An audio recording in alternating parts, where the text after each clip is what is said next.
He woke up as a dying old man with literally minutes left to live. But then, he unlocked the ultimate cheat code. His system has a glitch. No matter who he fights, whether it's a demon king, a sect elder, or a true immortal, he instantly becomes exactly one level stronger than them. Now, he's slapping grandmasters, forcing an ancient demon lord to wash his feet, and terrifying the entire cultivation world, all while sipping his milk tea. This is the story of the most broken, overpowered grandpa in history. You don't want to miss this. A boy named Junlin woke up and was amazed to discover that he had transformed into a frail old man. The animals in the eastern region were quite surprised to see a human in such a place. When Junlin saw his reflection in the lake, he was shocked and wondered how this could have happened, considering he had just been dozing off in math class a moment earlier. He complained that he was supposed to be a tall, 185-centimeter guy who hadn't even found a girlfriend yet and was just starting to enjoy his student life. But suddenly, he had turned into an old man. He decided he wouldn't accept this reality. He figured that since he had traveled to another world, this old body must belong to some kind of hidden master. Deciding to search the body's memories, he learned that this world was called Kunlun and was ruled by cultivators. The original owner, Ye Junlin, had been incredibly talented, reaching the golden core stage in his youth. Because of this talent, he had been appointed as the leader of a peak within the Xuantian sect, one of the 6 great sects in the region. However, during a conflict with rival cultivators, he was caught off guard. His energy center was destroyed, and he lost all his strength, becoming an ordinary person. He spent the next few decades in complete apathy, isolating himself on the mountain and ignoring the outside world. It had been 10 years since that day. Junlin realized he was now just a mortal, and judging by his age, it looked like he could pass away at any moment. But then he remembered reading web novels and reasoned that if this was a transfer to another world, there had to be some kind of bonus or special power waiting for him. Taking charge, Junlin called out to the system, claiming his daddy was here and telling it to show up quickly. When he didn't get a response, he asked if it was playing hide and seek. Changing his tactic, he fell to his knees and apologized, saying he was just joking and begged for a sign. He wondered if perhaps it wasn't a system, but maybe a ring with an elder spirit inside. He took off his ring, looked at it, and asked if an old doctor was in there. Receiving no answer again, he lost his patience and shouted for the old man to stop hiding. He threw the ring on the ground, raised his cane to the sky, and started cursing loudly. After his outburst, the system suddenly appeared, stating that rude language had been detected and it had activated automatically. It asked the owner to be more polite. Junlin was relieved it finally showed up, admitting he thought it was unfair and that he was just imagining things. The system apologized, explaining that it had also been fast asleep and had just woken up. To make up for the inconvenience, it offered him a starter kit. When Junlin told it to open the gift, the system congratulated him on gaining a special ability to match strength. Basically, whenever he met an opponent with a higher level than him, he would permanently gain a cultivation level higher than theirs with no side effects. Junlin was worried because he was currently an ordinary person, so he asked what would happen if he encountered an immortal. The system assured him it wasn't lying and that he could safely test it out. Junlin was thrilled, realizing this meant he could be invincible and always one step ahead of everyone. However, when he asked why he needed to cultivate, the system showed a respectful reminder that he only had 1 hour left before his natural end. Shocked, Junlin asked if he was really going to perish that soon. He realized he needed to go down the mountain and find someone to fight in order to gain strength and extend his life. He finally understood why the old man had stayed isolated on the mountain. Suddenly, a timer appeared showing only 35 minutes remaining. Panicking, he asked if he really wouldn't make it. Just then, he looked at the mountain and saw a massive storm approaching, which looked like a swarm of monsters. Inside the dark clouds stood the former sect leader who had been removed from office years ago. The current leader stood before his enemies and asked who dared to challenge the Xuantian sect. An eagle man emerged from a magic shell, mocking the sect and revealing that the demon monster king was still alive and planning to eliminate them all that day. The leader recognized the enemy as a vile creature he had defeated and thrown off a cliff years ago. He was shocked that the creature survived and returned for revenge. The demon king laughed loudly, powering up his energy and asking if that was enough. The leader was horrified to see the enemy had reached the powerful embryonic soul stage, realizing they couldn't compete with such strength. The leader turned to his people and declared they wouldn't give up without a fight. The demon king mocked them,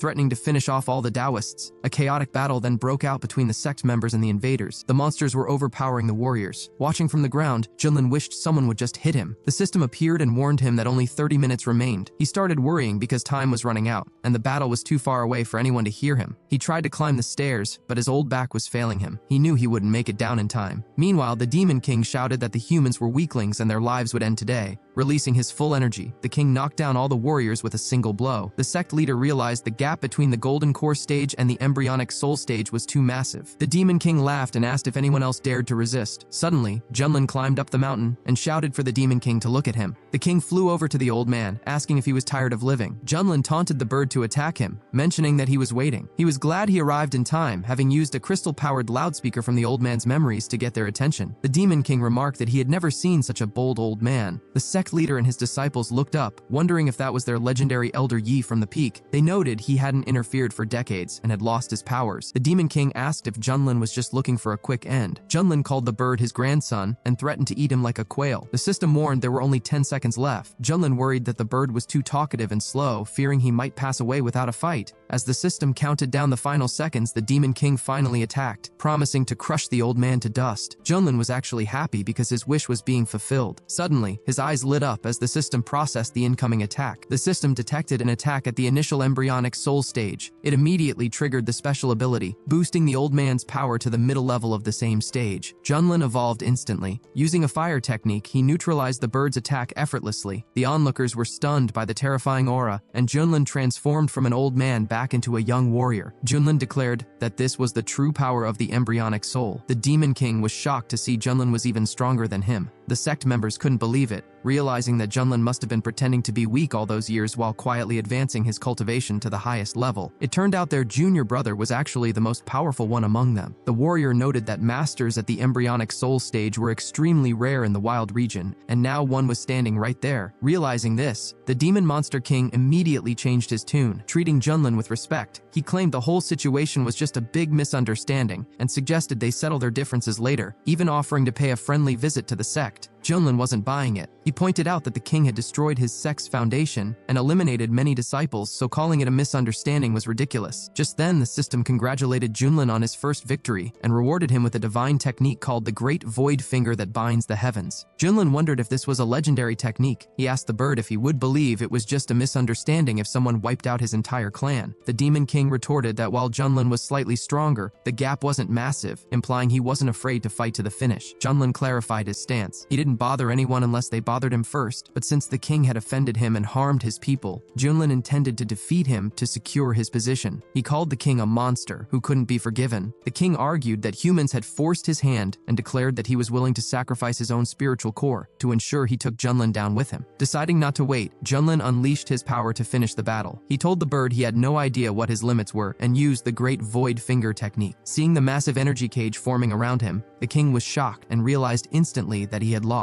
Desperate to survive, the king started bargaining, offering up anything, even his own tribe, just to live, pleading that he had only recently reached his high cultivation stage. Junlin ignored the pleas and completed the attack. Seeing their leader defeated, the other monsters panicked and tried to flee. However, Junlin wasn't about to let them escape. He released a wave of energy that eliminated the remaining threats, declaring that these birds wouldn't bother the Xuantian sect anymore. The sect leader looked at Junlin, referring to him as junior brother Ye, and admitted they were in his debt. He apologized, confessing he thought Junlin's abilities were gone forever and never expected him to break through to the ancestral soul stage. A female disciple chimed in, saying Junlin didn't look like someone who had given up. Another peak leader agreed, theorizing that Junlin must have been keeping a low profile to protect the sect from the shadows. Junlin thought to himself that they had very active imaginations, but he decided to let them believe that narrative so he wouldn't have to explain the system. Suddenly, warriors rushed in with urgent news. The Fanglei sect had seized their spiritual minds and veins, and many guarding disciples had been injured or defeated. The leader was shocked, noting that while relations were strained, he didn't expect such a blatant attack. Without those resources, their cultivation future was doomed. He declared he would lead a team to take them back. Junlin realized the Fanglei sect had treacherously used the monster invasion as a distraction to strike. The system popped up with a new quest, offering a huge reward if Junlin checked in at the Fanglei sect's domain. Seeing another opportunity to gain strength, Junlin took charge. He announced he would go straight to the Fanglei sect and remove them completely. The leader was surprised but impressed by Junlin's confidence and power. As they prepared, Junlin told the leader that with him at the helm, their sect could become the top power in the region. Meanwhile, at the Fanglei sect,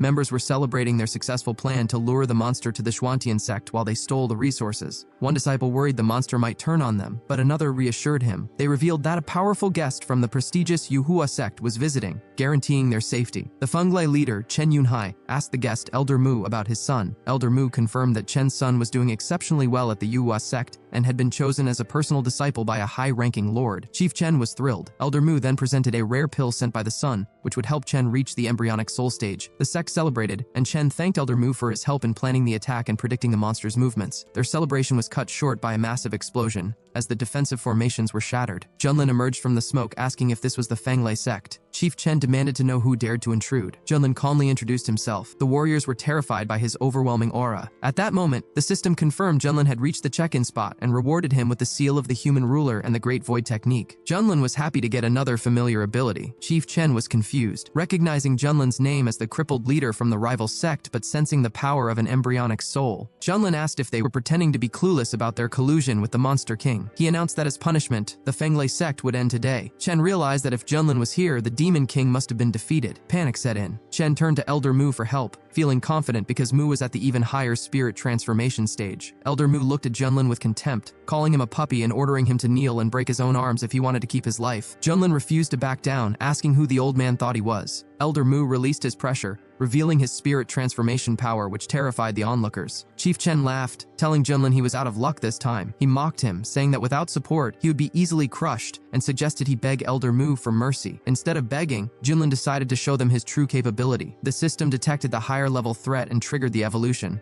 Meanwhile, back at the mines, the Xuantian leader defeated the remaining enemies. A captured Fenglei elder laughed, revealing that the Yuhua sect was backing them because of their connection to the sect's heir. The Xuantian leader realized Junlin was walking into a trap against a spirit transformation master. He told his team they had to rush to the Fenglei sect immediately to save Junlin, willing to risk his own life to protect their sect's only hope. Back in the main hall of the Fenglei sect, Junlin started laughing. Chief Chen was confused, thinking the boy should be paralyzed with fear knowing that Elder Mu was at the powerful spirit transformation stage, yet he seemed amused. Elder Mu looked down on him, sneering that Junlin wasn't even worth his time. He compared the Xuantian sect to an anthill and claimed that to the massive Yuhua sect, Junlin was just a speck of dust. He added that since he was already annoyed, he would wipe out Junlin's sect regardless of any apology. Unfazed, Junlin told the elder to cut the talk and make a move. He mocked the concept of spirit transformation and challenged Mu to a fight, saying anyone who ran away was a coward. Elder Mu couldn't handle the disrespect and lunged at him. Chief Chen thought this was the end for the Xuantian sect. However, the system immediately detected a late-stage spirit transformation attack. The passive ability kicked in, instantly boosting Junlin's cultivation to the peak of the spirit transformation stage. Junlin countered the attack easily, asking if that was all the elder had. Mu was stunned to see his attack failed and realized the boy was also at the spirit transformation stage. Chief Chen panicked, wondering how a small sect could hide such a master. Elder Mu was equally baffled, noting that in this remote region, usually an embryonic soul cultivator was enough to found a sect, yet this young man had reached the peak of spirit transformation. Chen frantically asked the elder what to do. Mu told him to stay calm, reminding him that the Yuhua sect's immortal methods were superior to anything locals had. Junlin mocked him with a rude hand gesture. Enraged, Elder Mu declared he would show the power of an earth-level technique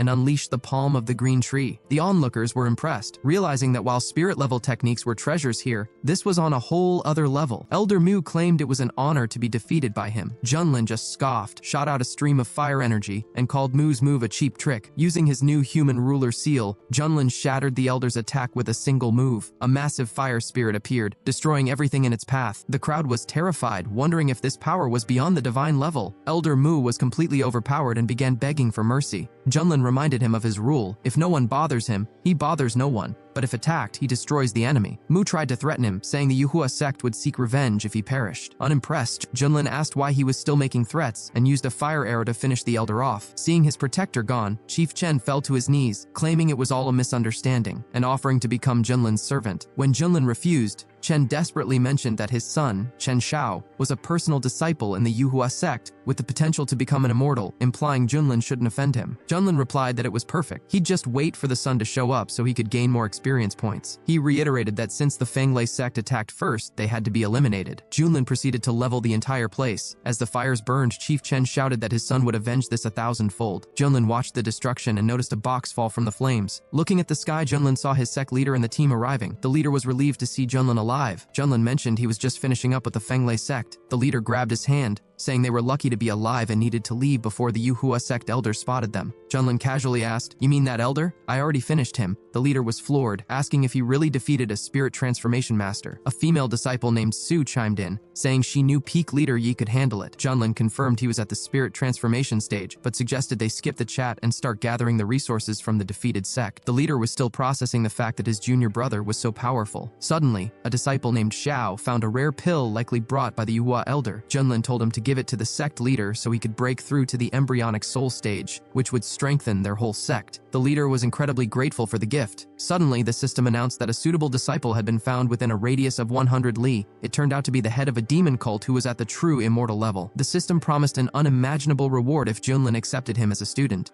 Junlin was thrilled because this wasn't just a new mission, it was a chance to encounter a true immortal. He realized that if he challenged this person, his special ability would allow him to instantly copy that level, making him invincible not just in the wild region, but in the entire realm. Back at the sect, a disciple named Sue voiced her concerns. She asked if the Zhuantian sect really stood a chance against the powerful Yuhua sect now that they were enemies. The sect leader admitted that the Yuhua sect was too powerful for them to compete with. He turned to Junlin and urged him to leave the region. He believed Junlin's talent was too incredible to be wasted there. The leader explained that when the enemy came for answers, the rest of the sect would sacrifice themselves to buy time, ensuring Junlin could survive and eventually rebuild their legacy. The other disciples agreed, shouting that Junlin was a natural-born genius and their only hope. They insisted they would stay and hold the line so he could escape and fulfill his destiny. Junlin was surprised by their intense unity and loyalty. He thanked everyone for their support but assured them that he had a plan. He told them to leave the situation to him because he knew there was no reasoning with the enemy. He instructed the sect leader to handle the cleanup at the current location while he took care of urgent matters. With a wave of his sleeve, he flew off instantly, leaving the leader admiring his swift exit. Meanwhile, a chaotic scene was unfolding in the purple bamboo forest. A group of bandits was chasing someone who looked like a beautiful girl, shouting that she shouldn't run away. The person being chased, however,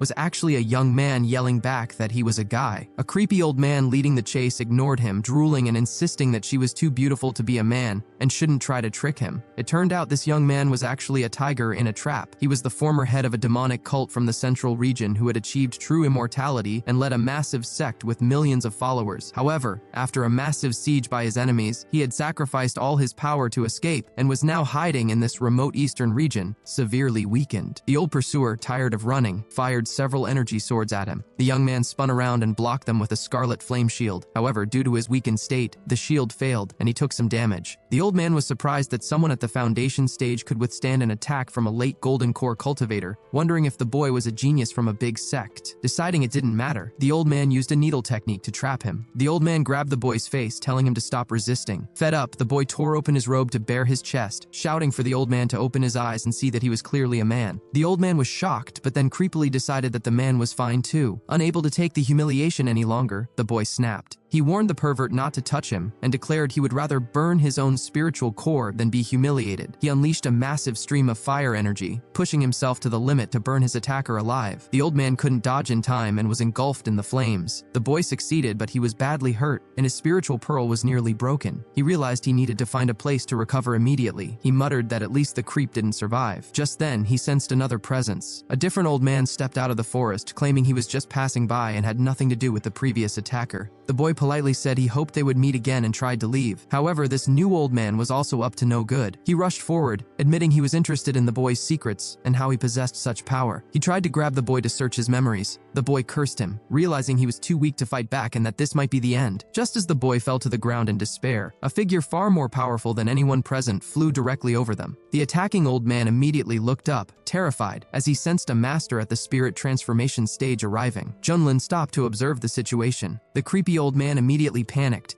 begging for mercy and offering to give the girl to Junlin if he would just let him go. Junlin didn't bother with the conversation. He simply unleashed a beam of energy, declaring that such worthless people didn't deserve to exist. The old man didn't even have time to react before the beam pierced his heart, ending him instantly. Hong was stunned. First, he had been trapped by a golden core master, and now a spirit transformation expert had appeared. He wondered if his luck had truly run out, and if he was destined to perish there. Junlin mentally asked the system if it was serious about this person being the head of a demon cult and a true immortal. The system confirmed it wasn't joking. It explained that this was indeed Hong Kan, though his power had weakened significantly to the foundation establishment stage. The system activated its Eye of Insight, revealing that Hong possessed the Divine Fire King talent. Junlin looked him over. With his snow-white skin, refined features, and long hair, it was easy to see why anyone would mistake his gender. Hong grew wary of Junlin's intense stare, fearing that this newcomer might have the same creepy intentions as the old man. However, Junlin was just calculating. He knew that with Hong's experience and talent, regaining his former power would be easy. Recruiting him as a disciple was a guaranteed win. Junlin told the boy that he had exceptional bone structure and true talent. He announced that from that day on, he would take him as an apprentice. All Hong had to do was agree. Hong was taken aback. He He initially thought Junlin was after his secrets, but now he realized this spirit transformation cultivator actually wanted to be his teacher. Internally, Hong scoffed. He thought his own artifacts and luck were far superior, and in his prime, a guy like Junlin wouldn't even be allowed in his sect's backyard. Junlin asked why he hesitated, noting that Hong didn't look thrilled about the offer. Hong realized he was currently too weak to refuse. He decided to play the long game, survive now, and once he regained his strength, he could turn the situation around. He knelt down and formally greeted his new teacher, claiming it was the greatest honor of his life. It was all just a performance to him. Junlin accepted the bow and told him to rise, giving him the name Xiao Hong. Hong hated the name, but for the sake of his safety, he agreed. Junlin could tell the guy was being hypocritical, but with his invincible system ability, he wasn't worried about betrayal. The system congratulated Junlin on completing the task. As a reward, he received an automatic training function, meaning he could now get stronger just by lying around. The system also granted him a special coffin artifact that would upgrade as he leveled up, capable of burying the heavens and earth. Additionally, the system detected the new disciple's fire talent and offered a free upgrade package, the 3000 fiery flames technique and a fire source pill to restore his foundation. Junlin realized these rewards were game-breaking, designed to challenge the laws of the universe. Hong noticed Junlin smiling and assumed his teacher was just feeling smug about acquiring a talented student. He waited for what he assumed would be a disappointing lesson. Junlin told him that he wouldn't expect him to accept his authority without a gift, so he handed over a technique manual. Hong thanked him, but internally he expected some trashy provincial technique. However, when he read the title 3000 Fiery Flames and looked inside, he was floored. He realized that the technique he had used to achieve immortality in the past was garbage compared to this. This manual completely revolutionized fire magic. It was definitely an immortal, perhaps even saint-level technique. Hong realized that with this book, his strength would grow to incredible heights. Simply returning to his old level of power no longer seemed like enough. Junlin noted that Hong looked pleased. Hong turned around and genuinely thanked him, wondering how a cultivator in this remote region stumbled upon such a treasure. Junlin didn't stop there. He tossed a pill to Hong, saying it would help him master the technique. Hong caught it and was shocked again. It was a fire source pill, a divine item that fire cultivators, even immortals, would fight wars over. He couldn't believe a spirit transformation master had one to give away. Junlin asked if he doubted the gift. Hong quickly replied that he didn't doubt him at all and that being his disciple was a huge honor. Privately, Hong decided that Junlin must not understand the true value of these items and likely found them in some ancient ruin. He knew he had to keep his composure. Junlin found the former demon leader's shifting expressions amusing. He told Hong to take the pill immediately and that he would stand guard. Hong agreed, thanked his mentor, and swallowed the pill. His power levels began to rise instantly. Junlin monitored the progress. Initial foundation stage, middle, late, peak, and then breaking right through the golden core. He knew the standard progression, but this guy was a true immortal recovering his power. In just half an hour, he had already reached the embryonic soul stage. It was an incredibly strong start. Hong himself couldn't believe how fast he had broken through, vowing that once he returned to the central region, he would wash away his past shame. When Hong finished, he politely apologized for disturbing his teacher. Junlin brushed it off, saying it was time to return to the sect so he could introduce Hong to the elders. By that evening, the main hall of the Xuantian sect was buzzing with rumors. Everyone was saying the peak leader was unbelievably strong, having destroyed an embryonic soul master with a single finger and saving their land twice. Many disciples regretted not recognizing his power earlier. Now that he had a disciple, they assumed his standards must be sky high. When Junlin arrived, the crowd cheered. However, when they saw the person with him, confusion spread. They mistook Hong for a stunningly beautiful girl, whispering among themselves about where such a beauty came from and why she was so close to the peak leader. Hong looked around with disdain, thinking this clan was far too weak. They wouldn't even qualify as servants in his old sect. The sect leader greeted Junlin and asked who was with him. Junlin introduced Hong as his new disciple and told him to greet the sect leader. The leader was shocked to hear this girl was a disciple. Su, a female disciple, looked annoyed, clearly jealous that the peak leader had picked such a pretty girl. Unable to take the insults any longer, Hong stepped forward and snapped at her, declaring loudly that he was a man. Junlin didn't appreciate the outburst. He slapped the back of Hong's head, telling him to control himself, noting that Su was his senior sister and he should apologize immediately. Hong grit his teeth, apologized, and admitted it was his mistake. Internally, however, he told himself to endure it for now. Once he reached the spirit transformation stage, he would get revenge for this humiliation. Junlin announced he was taking Hong to the floating peak. The sect leader said he wouldn't keep them. As they walked away, the leader was still reeling from the fact that Junlin had taken an embryonic soul cultivator as a disciple. It was unheard of. Su remarked that junior brother Ye had brought an overwhelming amount of news to the sect in just a single day. When they arrived at the peak, Junlin opened the door to a humble dwelling, telling Hong he could pick any room he liked. Hong was horrified. He wondered what kind of hole this was, thinking even the servants' quarters in his old life were 100 times more luxurious. Junlin sensed his hesitation and lectured him, saying that only weaklings whine about comfort. He explained that a cultivator should be above such things, and if it was dirty, Hong should clean it himself. Hong promised to be patient. He figured that with his speed of development, he wouldn't be stuck here long. Meanwhile, in the southern region at the Yuhua sect, the atmosphere was tense. In the Hall of Airs, Guiyang crushed a message tablet in his hand. His servant, Chen Shao, the son of the Fenglai sect leader, apologized profusely. He explained that he was the one who asked Elder Mu to deliver the pill to his father. Now that Elder Mu was gone, Chen Shao was terrified that his father and sect were in danger and wanted to go check on them personally. Guiyang asked Chen Shao if he knew why he had been accepted as a disciple. The boy replied it was because of his solar immortal body and potential. Guiyang corrected him, saying that was only part of it. The second reason was his great ambition. He told Chen Shao that his desire for power shouldn't be limited by family ties. With the air competition approaching, Guiyang ordered him to focus solely on training. He needed to defeat the other disciples to secure the sect's full support. This was his only chance. Guiyang refused to let him leave, stating he would send his own people to investigate the eastern region. Chen Shao understood and promised not to let his master down. The next day, on the floating peak, Junlin was relaxing. He asked his student if the food was ready. Hong brought out the meal but judged his teacher silently. He couldn't understand how a spirit transformation master could care so much about food. Yesterday, Junlin was lecturing him about adaptation, and today he was indulging himself. Junlin tasted the food and praised it, noting the meat and beans were delicious, especially with the spices provided by the system. He told Hong to try some. Hong refused, stating he had long ago reached a state where he didn't need to eat. Junlin was surprised and scolded him, saying he shouldn't reject the joys of life just for cultivation. Reluctantly, Hong took a bite just to satisfy his teacher. He expected nothing, but the moment he tasted it, he was overwhelmed. It was incredible, so delicious that he hadn't felt such happiness since he was a child. Junlin asked why he was crying. Hong remembered being hungry as a kid and dreaming of eating meat. He realized that in his pursuit of power, he had forgotten what it was like to simply live and enjoy things. He admitted his mentor was right. Suddenly, Junlin noticed Hong's energy spiking. He watched as Hong broke through the embryonic soul stages, initial, middle, late peak, and smashed right into the full spirit transformation stage. The guy had leveled up just by eating a meal. His talent was terrifying. Hong opened his eyes, realizing he had broken through without even trying. Junlin congratulated him on reaching spirit transformation,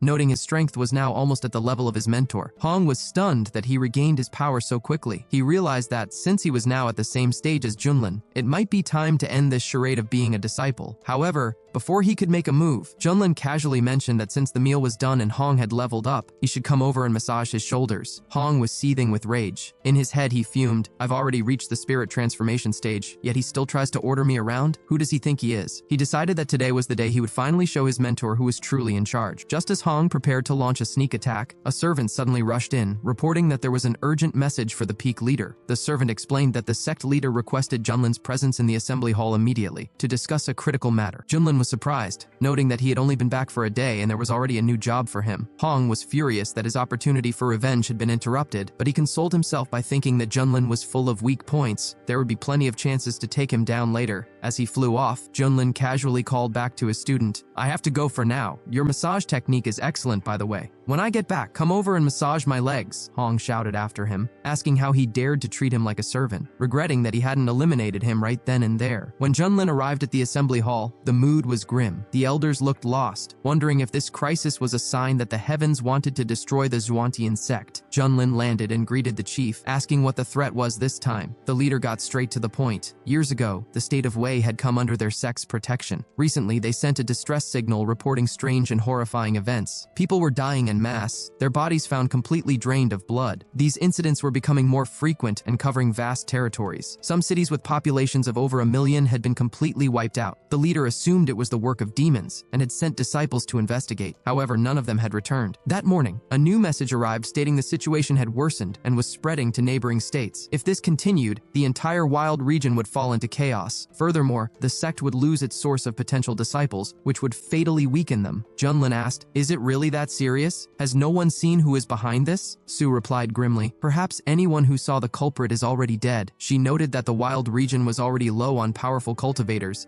Even the nascent soul stage was rare, and if this continued, the sect would fall into decline. Junlin wondered what kind of enemy was strong enough to silence all their scouts. Suddenly, the system chimed in with a new quest: find the source of the problem in the state of Wei and eliminate it. Reward: unimaginable. Delighted by the timing, Junlin accepted the mission. He told the sect leader he understood the gravity of the situation. Since the trouble started in Wei, the source must be there, and he would handle it personally. The leader was relieved, praising Junlin for his decisiveness and expressing confidence in him. Before the leader could even finish his sentence, seconds. Junlin had already flown off toward the mission. The leader paused, realizing Junlin was already gone. Su was impressed by the peak leader's speed and determination. Another disciple, Xiao, asked worriedly if Junlin could really handle such a mysterious threat. Su shot back, "Do you doubt him? There is nothing in the wild region that can defeat a spirit transformation master." The leader agreed, adding that if Junlin couldn't handle it, the region was truly doomed. He told everyone to continue their training so they could live up to their junior brother's expectations. Junlin immediately grabbed Hong, and the two of them traveled to the eastern border of the Wei state in the wild region. Hong noticed that his mentor went straight for the troubled area, but he kept quiet, secretly plotting to find a way to deal with Junlin later. They arrived at Taohua village, located near a mountain, where Junlin observed that bandits were in the middle of robbing the place. He decided they needed to intervene. The village head pleaded with the bandits, explaining that they were poor and only had livestock like chickens, ducks, cows, and sheep. He told the hero to take whatever he wanted, but begged him to spare the innocent villagers. The leader of the Black Wind Gang laughed, retorting that he didn't want their animals. He said he only needed them, the pathetic little humans. He struck the old man on the head and ordered everyone to obey, promising that if they did, their end would be painless. The other bandits shouted for their own people to step back because their boss was about to use his special technique. The leader unleashed a terrifying energy aimed directly at the villagers. The people were petrified, screaming for someone to save them. Hong was caught off guard. He recognized the technique, realizing it was similar to one used by a dangerous figure from the central region who was supposed to have perished when the Holy Lands destroyed him. Junlin noticed the look on Hong's face and asked if he knew the technique. Hong quickly lied, claiming he didn't know it and just found it strange. Junlin didn't appreciate the attitude, calling him a puppy and scolding him for his tone. Internally, Hong realized that if his guess was right and that specific person was involved, they were in serious trouble. Meanwhile, the villagers were panicking,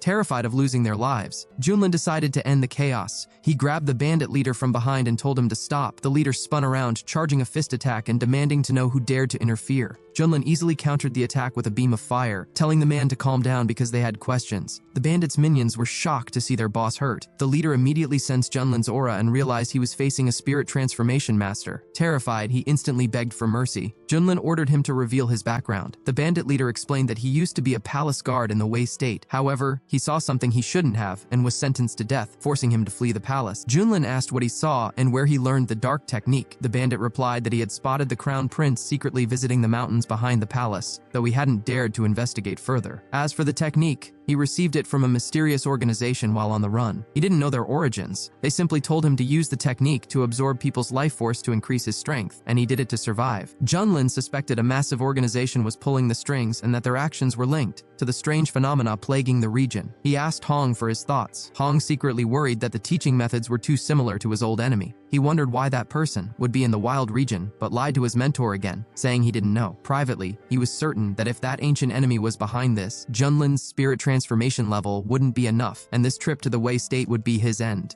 Junlin decided to verify the bandit's story personally. He used a technique to enter the man's subconscious and scan his memories. He confirmed the bandit wasn't lying, but noticed he had left out some important details. Junlin declared that they needed to head to the Wei Imperial Palace immediately. Hong decided not to leave any loose ends. With a simple flick of his finger, he unleashed a fire attack that incinerated all the bandits instantly. He turned to his mentor with an innocent look and asked, "Did I do something wrong? Didn't those villains deserve it?" In reality, Hong had been holding back his anger for so long that he just needed to vent it on someone. Junlin replied that he hadn't done anything wrong. He was actually a good man for protecting the innocent. The villagers cheered, shouting that the two immortals who drove out the villains and carried out the will of heaven would be remembered forever. Meanwhile, at the capital, Emperor Wei was in despair. He lamented that in recent years the population had dropped by a third. If the darkness continued, his entire country would be destroyed. He worried whether the masters from the Xuantian sect could actually help them. Suddenly, the princess rushed in, announcing that she saw two immortals flying toward the palace. The emperor, realizing help had arrived, gathered his ministers to meet them. Hovering above the city, Junlin asked his student how he liked their dramatic entrance. Hong replied that his teacher was wise and the entrance was impressive. Internally, however, he wished for his mentor's downfall, hoping the dark forces in the region would crush him so he wouldn't have to pretend anymore. The emperor greeted them warmly. Junlin introduced himself as the peak leader from the Xuantian sect, assuring them he was there to eliminate the threat. The emperor expressed his deep gratitude and offered to fulfill any wish they might have. Junlin simply asked for a place where he and his student could rest. The emperor immediately led them to their quarters. Unbeknownst to them, a scout was watching from the shadows. The spy scoffed, believing Junlin was just pretending to be powerful. He thought Junlin would make a perfect sacrifice to help his own master finally reach the peak of the spirit transformation stage. Once they were in their room, Hong was annoyed. His mentor had looked so dignified in front of the crowd, but the moment they were alone, he became lazy and careless. Hong wondered how someone with such an attitude ever reached the spirit transformation stage. He figured that at this rate, he would soon surpass Junlin Junlin and could easily get rid of him. Junlin, however, was well aware that his student was plotting something. He knew Hong's arrogance would eventually backfire. Deciding to tease him, Junlin told Hong that if he wanted to learn his special training methods, he should bring a basin of water and wash his feet. If the massage was good, he might teach him a thing or two. Hong was furious. He couldn't believe this backwater master was trying to lecture him on cultivation and treat him like a servant. In his past life, even immortals begged to learn from him. He was practically the ancestor of fire cultivation. Junlin pressed him, asking if he was too proud or if he wanted to continue relying on his elders to get stronger. Hong fumed silently. He was the great leader of the fire cult. Washing feet was beneath him. He decided it was time to end this farce. Just as the tension peaked, a knock came at the door. A voice announced that they had important information regarding the strange phenomena in the kingdom. Junlin asked who it was. The young man replied that he was the crown prince of the Wei state, Zhao Hen. He said the fate of the country was at stake and begged them to listen. Junlin told him to come in. Seeing the prince, Junlin realized this was the same person the bandit had mentioned, the one allegedly visiting the mountains and involved with the dark organization. However, looking at the boy, Junlin noted that he didn't seem like the villain the stories made him out to be. Prince Hen confided in the immortals, claiming he had a secret he hadn't shared with his father. He suspected that the source of the evil plaguing the state was connected to the mountains behind the palace. He explained that he had recently seen flying creatures entering a cave at night, which coincided with the disappearance of several courtmaids and servants. He flattered them, saying he knew only they could save the people, and asked them to eliminate the creatures. Junlin scanned the mountains with his senses, but felt no threat. He realized the prince was either lying or had a defense system strong enough to mask the danger. Regardless, Junlin agreed to see the cave, curious to find out what the prince was actually planning. Prince Hen thanked them and led the way, claiming that with their help, they would rid the state of evil. As they walked, the prince secretly looked forward to Junlin's end. However, they were spotted by the princess. She recognized her older brother and knew he usually behaved poorly despite their father's warnings. Seeing him secretly meeting with the masters from the Swantian sect worried her, and she decided she needed to inform her father immediately. When they arrived at the mountains, Junlin remarked that the place didn't look like a lair for flying monsters. The prince suddenly dropped the act and announced that they had arrived. Junlin was pleased, saying they would finally see what was being hidden. The prince sneered, admitting he didn't expect to deceive them so easily. He mocked Junlin for being overconfident and led astray, telling him that he didn't understand that there was always someone stronger. The prince declared that this place would be their grave and shouted for his allies to act. Elders emerged from the shadows and immediately activated a powerful sealing formation. A cult elder stepped forward, acknowledging Junlin's recent fame for defeating a demon king. However, he boasted that inside this specific formation, even a spirit transformation master would be unable to escape. The prince ordered them to capture the leader alive because their master needed him. However, he pointed at Hong, mistaking him for a girl in red, and told them to strip away her powers so he could have some fun with her. Hong immediately snapped. He asked what the prince just said, furious that boundaries had been crossed. Without hesitation, Hong unleashed his fire powers and attacked. The prince was shocked when Hong shattered the formation with a single blow. The cult elder realized in horror that the peak leader had brought a disciple who was also at the spirit transformation stage and possessed immortal-level techniques. Otherwise, the array never would have broken. Frustrated that his plan failed, the prince tried to negotiate. He suggested that with their combined strength, they should join his master to secure a bright future. Hong was furious and asked how he dared to speak like that. He declared that he would make the prince suffer for his insults. Hong immediately attacked the prince who had set them up, deciding to use his fire abilities to ensure he wouldn't bother them anymore. The prince was helpless against the intense flames. Junlin watched the scene and noted that the prince had clearly struck a nerve. However, he ordered Hong to stop before finishing the job, explaining that he needed to ask a few questions first. Hong obeyed the order and extinguished the fire with a simple snap of his fingers. Junlin asked the prince who his master was and how he had forced him into servitude. The prince replied that his master was the greatest immortal of the central region, a being with no equal, and insisted that they submit immediately. He warned that once his master appeared,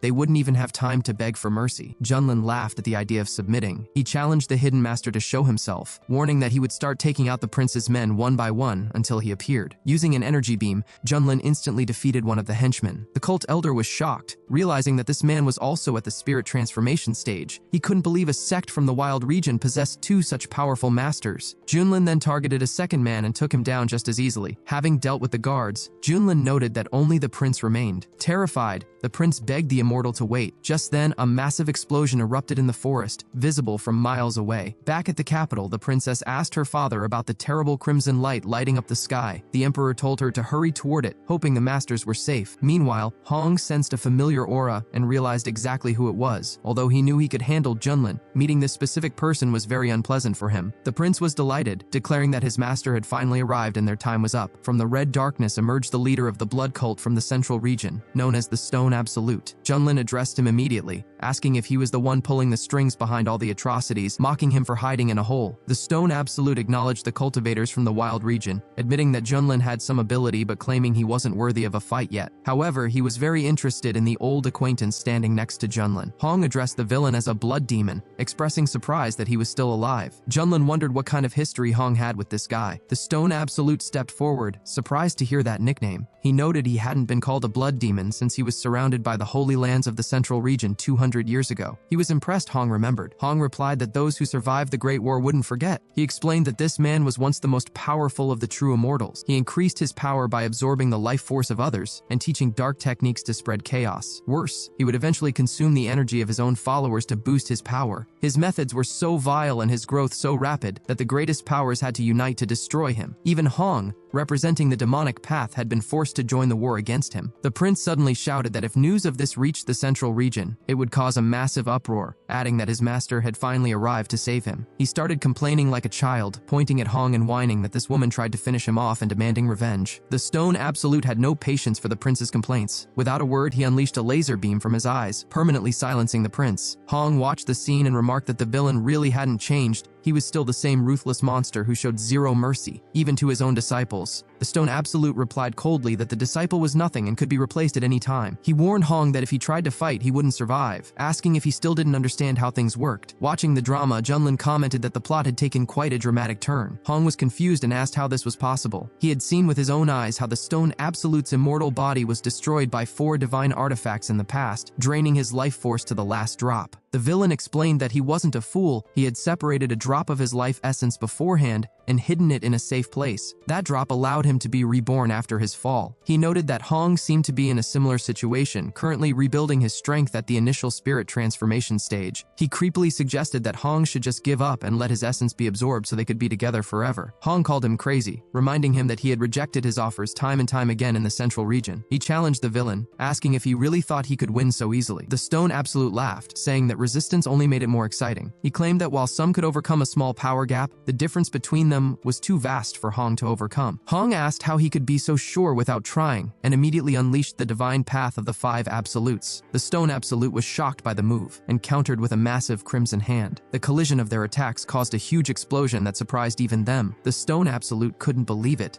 He wondered how a cultivator at the initial stage of spirit transformation could possess fire strong enough to destroy his attack. He questioned where Hong had found such a technique. Hong told him the show was just beginning and launched a fire frost attack. The villain mocked him, calling him a loser, and tried to use a soul absorption technique to counter it. However, Hong's attack was so potent that it broke through and hit the enemy directly. Stunned by the sinister power of the fire, the Stone Absolute was forced to switch tactics and use an ice defense. He admitted he was impressed, noting that Hong really was the exceptional talent he had once singled out. He asked if Hong had found an incredible legacy during his escape or become the disciple of some powerful master. Hong lied, claiming it had nothing to do with anyone else. Internally, however, he realized that with the 3000 fiery flames technique he got from Junlin, he was actually holding his own against the entity that once terrified the entire central region. He knew he couldn't let the villain know he learned this from a backwater cultivator like Junlin. The Stone Absolute decided that if he let Hong develop any further, he would become too powerful to control. He decided to end it right there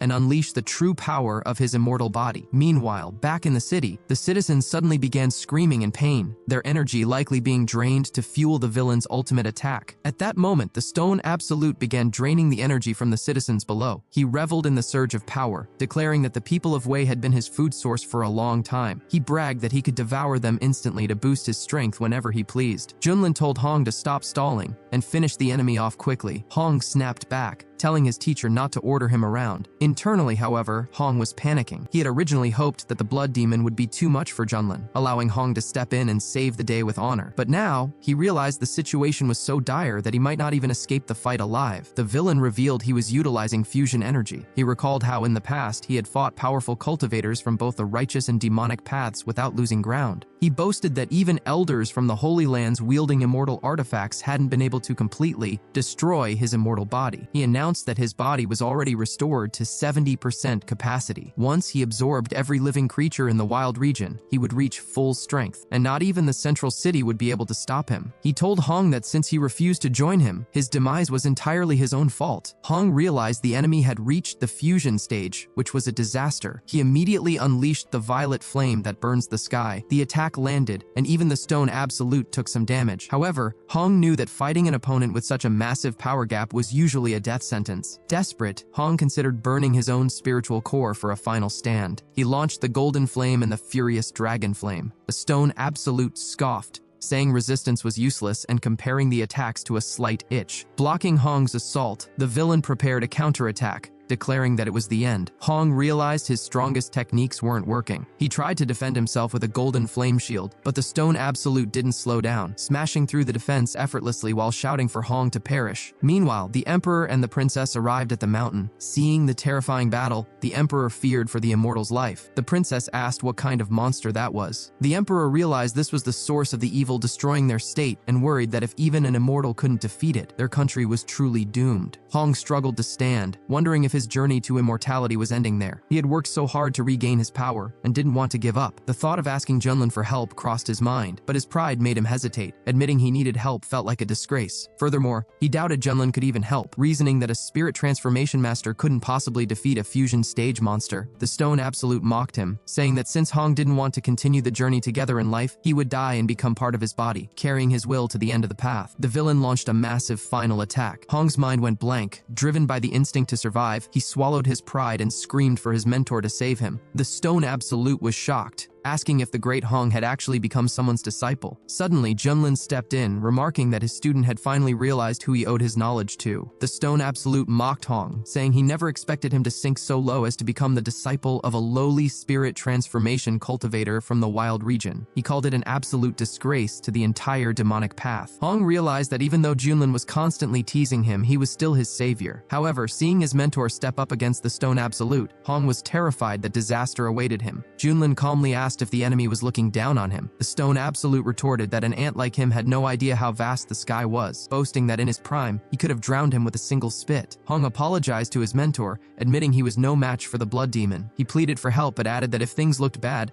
Junlin should just run away. Junlin scoffed at the idea of running, saying it was out of the question. He told Hong to watch closely as he defeated this enemy for the sake of his student. The stone absolute laughed, asking who exactly the immortal planned to defeat. He doubted Junlin could withstand even a single blow. Calling him an ignorant upstart, the villain launched a massive attack. Hong screamed for his mentor to forget about him and flee, convinced it was all over. Suddenly, the system announced that it had detected an enemy at the initial fusion stage. The passive effect of meeting the strong immediately activated, boosting Junlin's power to the middle fusion stage. Without wasting any words, Junlin used his newfound strength to easily shatter the villain's attack. The stone absolute was stunned, unable to understand how a spirit transformation cultivator could pull that off. Then realization hit him. He exclaimed that the immortal wasn't at the spirit transformation stage at all, he had also reached the fusion stage. Hong was equally shocked. He couldn't believe Junlin had hidden his true level so deeply, pretending to be weaker while actually being a powerful fusion master. It made sense now why Junlin was always so confident and provocative. Hong was incredibly relieved he hadn't tried to fight Junlin earlier, or he would have been crushed. Watching from a distance, the princess screamed in admiration, saying the immortal looked so impressive that she wanted to be like him. The emperor remained cautious, noting that their opponent was a terrifying monster with an immortal body, so the battle would still be incredibly difficult. Junlin felt the surge of fusion stage power, feeling as if he could destroy heaven and earth with a single wave of his hand. The stone absolute regained his composure, arguing that even if they were both at the fusion stage, the difference in their techniques was massive. He declared he would show Junlin what true power looked like and unleashed his full energy. Junlin retorted that the villain had no idea what true power was. He countered by using the seal of the human king. The stone absolute tried to deflect the attack with a finger, but it exploded violently on contact. Confused, the villain asked what happened. Junlin explained that thanks to the system, his human king seal had reached the master stage, making it far stronger than before. The stone absolute sneered, pointing out that Junlin still couldn't destroy him because of his immortal body. He claimed he would eventually win a battle of attrition. Junlin decided it was the perfect time to try out a new move. Asking the villain how he liked this one, Junlin unleashed the Great Void Finger, which had now reached the stage of perfection. As he launched his attack, Junlin chanted the incantation, the first finger to bind the heavens and earth, the second to destroy mountains and rivers, the third to eliminate all living things, and the fourth to crush the heavens themselves. The Stone Absolute was baffled by the sheer scale of the technique. He took back his earlier insults, admitting that Junlin was truly worthy of fighting him. He suggested they stop holding back and settle everything with one final clash. Unleashing his Blood Absolute technique, he channeled energy from every limb to strike. However, Junlin was already prepared. With a single strike, he completely overpowered his opponent. The Stone Absolute was stunned, demanding to know who this person really was. He couldn't understand how such a monster existed in the small wild region, wondering if the talent in the outside world had grown this strong during his absence. Hong was equally shocked. He realized his mentor was terrifyingly strong. Compared to this new move, even the 3000 Blazing Flames technique looked weak. He finally understood why Junlin had been so confident before. He simply hadn't considered Hong a worthy opponent. Junlin introduced himself as the peak leader from the Xuantian sect. The Stone Absolute refused to believe it. He had investigated the region upon arrival and knew that not even the sect leader had reached the spirit transformation stage, let alone the fusion stage. Realizing he couldn't win, the villain vowed to remember Junlin's name and activated his Bloody Way technique to escape. Hong shouted a warning, realizing that if the monster escaped, the consequences would be catastrophic. The Stone Absolute promised he wouldn't be so careless next time as he turned into mist to vanish. Junlin decided there wouldn't be a next time. He reached out and grabbed the escaping entity. The Stone Absolute screamed in terror, begging for it to end. Junlin stated that consuming human life was a crime against nature, and that the villain had to be removed from the world. With a final burst of power, he completely destroyed the entity, ensuring he would never return. Hong watched in awe, realizing that the infamous Blood Demon, who once terrified the entire central region, had fallen by Junlin's hand. The emperor began to rejoice, shouting that the demon was destroyed and the state of Wei was finally saved thanks to the immortal. After the victory, Junlin nagged the system for his reward, telling it not to make him ask twice since it claimed to be professional. The system announced that he had received the Bone of the Supreme. It was a mysterious bone inscribed with runes that granted the highest innate power, a gift for someone destined to become the greatest of all. The system asked if he wanted to integrate it immediately. Junlin, excited by the description, told it to go ahead. The system began the binding process. Once complete, the system congratulated him, noting that his strength had increased significantly. Hong instantly noticed the shift. The waves of energy radiating from Junlin made him shudder. He was curious about what kind of massive legacy Junlin had inherited, reasoning that such a genius couldn't just appear in the wild region out of nowhere. Hong realized he needed to reassess Junlin's true strength. He resolved to speed up his own cultivation and reach the fusion stage as quickly as possible to have any chance of keeping up with him. The emperor approached Junlin, expressing his deep gratitude for saving the people of the Wei state. He promised to record the day's events in the royal annals so that future generations would remember the immortal's virtue. Junlin brushed off the thanks, stating that the most important thing was for the emperor to govern well and take care of his subjects. The emperor promised to remember the instructions. Suddenly, the princess asked if she could become a disciple of the Xuantian sect. She explained that she wanted to be like Junlin, capable of driving out demons and eliminating evil. Junlin used his special vision to assess the girl, whose name was Xiao Liner. He noticed she had excellent potential. He told her that she possessed a high-quality water spiritual root, making her a great candidate. If she was serious about it, he agreed to accept her. The emperor was pleasantly surprised and urged Liner to thank the immortal immediately, which she did. The emperor noted that Junlin had not only saved the state but also accepted his daughter as a disciple. To celebrate, he insisted on holding a feast and prepared royal quarters for them to rest. Junlin agreed to the arrangement. Later that evening, Hong realized that his wounds had fully healed and his strength had surged to the peak of the spirit transformation stage. Ever since he started practicing the 3000 Blazing Flames technique and taking the elixirs, his cultivation speed had increased dramatically. He had to admit that his master's methods were impressive. However, even though Junlin saved him, Hong wasn't ready to let go of the humiliation he had suffered. He vowed that once he reached the fusion stage, he would pay it all back double. The mere thought of making Junlin beg for mercy made him tremble with excitement. Suddenly, Junlin called out for Hong to come over. Hong was annoyed, feeling like the servant treatment was starting again. Junlin was reading a book, commenting that this martial arts novel was quite interesting. He mused that the locals seemed to love stories about characters being humiliated and then rising to power. He joked that if he wrote novels here under the pen name Crazy Potato, starting with a protagonist at the peak of martial arts, it would surely be a hit. Hong, confused by the rambling,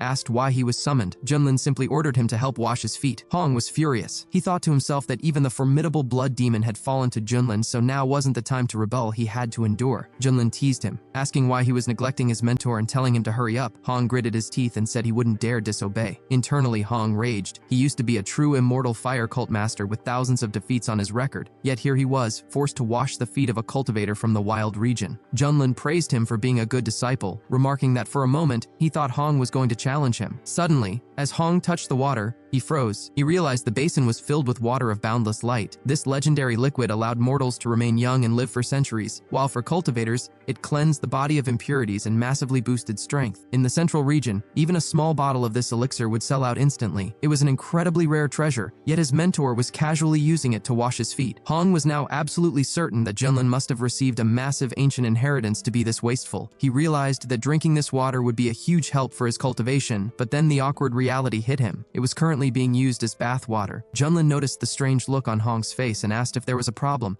joking if he thought his feet smelled bad. Hong quickly replied that it wasn't that, he was just lost in thought. Junlin realized that the system had provided an excessive amount of the boundless light water, so he figured using it for a foot bath while getting a massage from his disciple was a pretty good way to spend his time. He then casually mentioned that the water had cooled down and told Hong to heat it up. Hong complied, placing his hands into the basin and using his fire powers to warm the liquid. Just then, Princess Liner walked in to speak with the immortal. However, Junlin was too busy relaxing to notice her initial reaction. Liner was completely shocked by the scene, finding the dynamic between the mentor and student incredibly bizarre. Feeling embarrassed and awkward, she turned around and ran away. Junlin called out to ask why she was leaving so suddenly, but Hong interrupted, asking if the master was satisfied with the way he was washing his feet. Junlin replied that he was very pleased, though he joked that he wished Hong were a girl so their relationship could be more traditional. Hong was privately fuming at the comment, telling himself he just had to endure a little longer until he became strong enough to make Junlin regret his words. Suddenly, Junlin's communication ring signaled a message from the sect leader. The message urged him to return to the sect immediately to discuss a new strategy. It appeared that an ancient secret realm was about to open in the wild region. The leader believed that if the Xuantian sect could seize this opportunity, they would flourish like never before. Junlin was intrigued by the mention of an ancient secret world. Hong explained that such places were usually packed with rare resources that could fundamentally change a cultivator's destiny. He was surprised such a place existed in this region and knew that as soon as the news got out, chaos would erupt. However, he saw it as his big chance. If he could find a legendary inheritance to combine with his 3,000 blazing flames technique, his power would skyrocket. The system chimed in with a new quest, instructing Junlin to complete a task within the Tianyu secret realm for an incredible reward. When Junlin asked for more details, the system teased that telling him now would ruin the surprise. Junlin told Hong to get ready, noting they would say their goodbyes to the emperor and then head back to the sect. At the palace, Liner told her father she was hesitant to leave him and wondered if she should stay. The emperor reassured her, saying that being accepted into the Xuantian sect was a rare honor that most people only dreamed of. He encouraged her to cherish the opportunity. The emperor then promised Junlin that he would follow his instructions, care for his people, and be a good ruler. He also asked Junlin to look after his daughter. Junlin replied that while he would guide her, he wouldn't show favoritism, her progress would depend entirely on her own hard work. As they departed, the citizens gathered to shout their thanks and say goodbye to the immortal. Meanwhile, at the True Heritage Hall of the Heavenly Ascension sect, the headmaster noted the recent wave of major events in the wild region. He mentioned the upcoming opening of the secret world and the news that the Fanglei sect had been wiped out by a certain peak leader from the Xuantian sect. Zhao asked about the specific level of strength of the person in question. The leader explained that, according to the rumors, he was a recently ascended nascent soul stage cultivator. Zhao was surprised, noting that finishing off such cultivators would be as easy as slaughtering chickens for someone like him. He then asked his teacher about his father, Elder Mu, wanting to know who was responsible for his end. The leader replied that it wasn't entirely clear yet, but all evidence pointed toward the Xuantian sect. They questioned whether such an insignificant sect could have actually finished Elder Mu, especially since they seemed to rely entirely on the leader of Cloudy Distance Peak, who was only at the nascent soul stage. This led them to believe the true culprit might be someone else. Regardless, they decided that the Xuantian sect had to be destroyed, and the peak leader who allegedly harmed Zhao's father had to perish. The leader mentioned that an ancient secret dimension had appeared in the wild region, and informed Zhao that the sect would be sending several elders along with him. He reminded Zhao that he represented the Heavenly Ascension sect, and would be competing against other great powers. He urged Zhao to set his priorities correctly and save his revenge for later. Zhao confirmed he understood the instructions. The leader then revealed a plan while holding a green pill. He intended to continue demonstrating his strength, hoping that the resources won in the great sect competition would allow him to break through to the spirit transformation stage. This would elevate both of them to a new level. In this world, the hierarchy of power is clearly defined. Divine Lord, a cultivator at the spirit transformation stage. Heavenly Lord, a cultivator at the fusion stage. venerable or supreme, a cultivator at the great completion stage. Illusory immortal, a cultivator at the transition stage. Touching even the edge of the immortal title allows a cultivator to dominate an entire region. The wild region, usually considered the most remote and backwards part of the Eastern realm, suddenly became the center of attention because of this ancient secret world and the promise of immortality it held. A group of outsiders heading to the area remarked on their luck, noting that the local cultivators in the wild region were extremely weak and would likely miss out on the opportunity. They mocked the region as a place for barbarians but urged each other to hurry, fearing that once the Heavenly Ascension sect arrived, there would be no spoils left for anyone else. A massive crowd gathered at the entrance of the ancient secret world. One of the elders noted that 4 of the 5 great sects had already arrived, with only the Xuantian sect missing. Some wondered if they had given up, but others disagreed, pointing out that Xuantian had recently absorbed the Fanglai sect and likely planned to become the top power in the region. Elder Feng of the Mountain Moving sect laughed at the idea of the Xuantian sect overshadowing them. He had been in seclusion for a long time and was surprised to hear that a spirit transformation master had appeared in the wild region. He believed that even if Xuantian had 2 nascent soul cultivators, it wouldn't be enough to lead. The warriors lined up to greet Elder Feng as he stepped forward. He declared that coming out of seclusion just as the secret world appeared was a sign of fate. He claimed the secret world for the Mountain Moving sect and challenged anyone to object. The other elders realized that since Feng had reached the spirit transformation stage, he was now technically the strongest person in the wild region. The servants all bowed, shouting that they would obey the command of the Divine Lord and wishing him a long life. The local warriors whispered among themselves, wondering who would dare to challenge a spirit transformation master now. However, the atmosphere shifted as the Battle Sky Temple arrived, their representatives crudely telling the barbarians of the wild region to clear out. Following them was the southern border ruler from the Heavenly Ruler Empire, a master already at the late stage of spirit transformation. He asked mockingly if there really was such a master in this remote area. Chief Feng of the Mountain Moving sect felt the pressure. He had struggled for 10 years to reach the spirit transformation stage, becoming a legend in the wild region, only to realize that out in the wider Eastern realm, he was hardly considered significant. Trying to be humble, Chief Feng introduced himself as an elder of his sect and suggested they could call him Xiao Feng to show respect. But the opposing warrior laughed, asking if he wasn't ashamed to act so young and submissive. He told Feng to stay quiet, as no one had given him permission to speak. The other elders joined in, calling the people of the wild region trash and saying that even with his cultivation, he couldn't compare to them. Chief Feng stood his ground, telling the respected Taoists that while the conditions in the wild region were harsh, the people were not inferior. He knew his disciples were watching him with hope. If he retreated now, the wild region would never have a future. Getting angry, he declared that even if they were poor, they were ready to fight, and he challenged anyone to step forward who disagreed. The outsiders were offended by the old man's boldness, calling him an impudent fool looking for an early end. They initially wanted to swarm him, but their leader stopped them, saying they would be laughed at for ganging up on a lone old man from a backwater region. He decided to suppress Feng with a single hand to show him his weakness and launched a powerful palm attack. Chief Feng didn't flinch. He countered with a shout, meeting the attack head-on. The explosion was so powerful that the enemy was stunned to see Feng successfully block it. Realizing he had underestimated the old man, the opponent grew furious. He drew his weapon, calling Feng an ungrateful old dog and vowing to finish him. Under the weight of the armed attack, Chief Feng was severely injured. He coughed up blood but reminded his opponent that he had promised to fight alone. By breaking that word, the enemy was disgracing the entire Eastern realm. Feng declared that dying for honor was a worthy death and that the cultivators of the wild region would not be humiliated. The Eastern leader was about to grant Feng's wish for death when a powerful seal suddenly detonated nearby. A voice remarked on how busy the place had become. The crowd realized that the abbot of the Heavenly Temple from the Buddhist province, the master of the Golden Buddha, had arrived. Behind him were other legends, young Master Tian and the heir of the Ice Ocean's top cultivator clan. The local leaders felt a terrifying pressure radiating from the newcomers. Both of the young masters had already reached the fusion stage, making it clear that the wild region stood no chance of winning control over the secret world. Finally, the Heavenly Ascension sect from the Jade Gorge province made their entrance. With their arrival, every major power in the Eastern realm was now gathered at the gates. The crowd erupted into shouts of excitement as Chen Xiao, the holy son of the Heavenly Ascension sect, made his entrance. Everyone had heard of him. He possessed a solar immortal body and was considered invincible among his peers. Many believed he was destined to be the brightest star of the Eastern region, a legend in the making for the next 100,000 years. One of the chiefs asked if Chen Xiao wasn't originally the crown prince of the Fanglai sect from the wild region. It was well known that he viewed his home region with disgust, seeing it only as a place where he had once suffered humiliation before rising in the Heavenly Ascension sect. an elder from his sect stepped forward, declaring that the Holy Sun was not a figure to be discussed by lowly ants and threatening to finish anyone who spoke out of turn. At that moment, the leaders of the Zhuantian sect arrived. The sect leader noted that he had expected Chen Xiao, the son of the late Elder Mu, to appear once the secret world opened. He felt relieved they hadn't rushed blindly into the chaos. Another elder suggested that while the great powers fought over resources, the Zhuantian sect should perhaps lie low or leave the region entirely to stay safe. Su disagreed, stating that everything depended on junior brother Junlin, though she worriedly asked where he was. Just then, Junlin appeared on the scene. Chief Feng of the mountain-moving sect warned him not to be reckless, but Junlin calmly remarked that these upstarts had gone wild and that without his intervention, the wild region would be doomed. Chen Xiao demanded to know who was approaching. Junlin didn't mince words, introducing himself simply as the person who had finished Chen Xiao's father. The crowd was stunned. They knew him as the peak lord of the Zhuantian sect, but believed he was only at the nascent soul stage. Chen Xiao was consumed by a blinding rage, demanding to know if Junlin was truly the one who ended the patriarch of the Fanglei sect. Junlin teased him, asking if he was referring to that idiot who always bragged about his son's potential. He confirmed that he was indeed the one who dealt with him. Chen Xiao was so furious he could barely speak, but a servant intervened, asking the Holy Sun for permission to capture this madman. The warrior charged at Junlin, calling him a brat who showed no respect. However, Hong stepped forward to protect his mentor. The warrior was momentarily distracted by Hong's appearance, calling him a beauty. Insulted once again, Hong wasted no time, unleashing a flaming virtual ripple that incinerated the warrior instantly. The onlookers were horrified. A spirit transformation master had been defeated just like that. Chi Feng was shocked, wondering when such powerful cultivators had appeared in the wild region. He realized that new peaks were hidden behind the mountains, and his own knowledge was limited. He was even more confused. To learn that Hong was Junlin's disciple, he couldn't understand how a supposed nascent soul master could have a spirit transformation disciple. The Zhuantian sect leader rushed to Junlin, begging him to run while they distracted the Heavenly Ascension sect. He believed that as long as Junlin lived, the sect had a chance to be reborn. Junlin told him not to worry and introduced his newest disciple, Liner. He explained that she was the daughter of the Emperor of Wei and possessed a high-quality water spiritual root, making her a perfect fit for the peak of heavenly fragrances. Liner walked up to Su and formally greeted her. Su was immediately impressed, noting that the girl seemed like the true embodiment of spiritual potential. However, Chen Xiao wasn't finished. He shouted at Junlin, warning him not to look down on him or the Heavenly Ascension sect. He vowed that everyone from the Zhuantian sect would pay for his father's death with their lives, and that Junlin would be made to suffer. Junlin calmly asked if Chen Xiao actually thought he was worthy of a direct challenge. He then ordered Hong to step forward and teach the boy some humility, just as Junlin had taught him. Hong felt like a dog finally let off its chain. Although he didn't like being ordered around, he was more than happy to unleash his frustration on a new target. When Chen Xiao saw Hong stepping up, he called Junlin a coward for hiding behind his disciple, and claimed Junlin was afraid to face a real saint. Hong retorted that his mentor's intervention wasn't even needed to handle someone like him. Chen Xiao, struck by Hong's strength and appearance, asked why someone so talented would languish in a miserable sect. He offered Hong a place in the Heavenly Ascension sect, promising the highest favors. Hong flatly refused, stating he wasn't interested. Chen Xiao, continuing to mistake Hong for a girl, asked if he had even bothered to think it over. Hong replied that his mentor was right. Chen Xiao's father was an idiot, and Chen Xiao himself was a double idiot. Enraged by the insult, Chen Xiao decided to punish him and launched a swirling fire attack. Hong stayed calm and used his meteorite flame,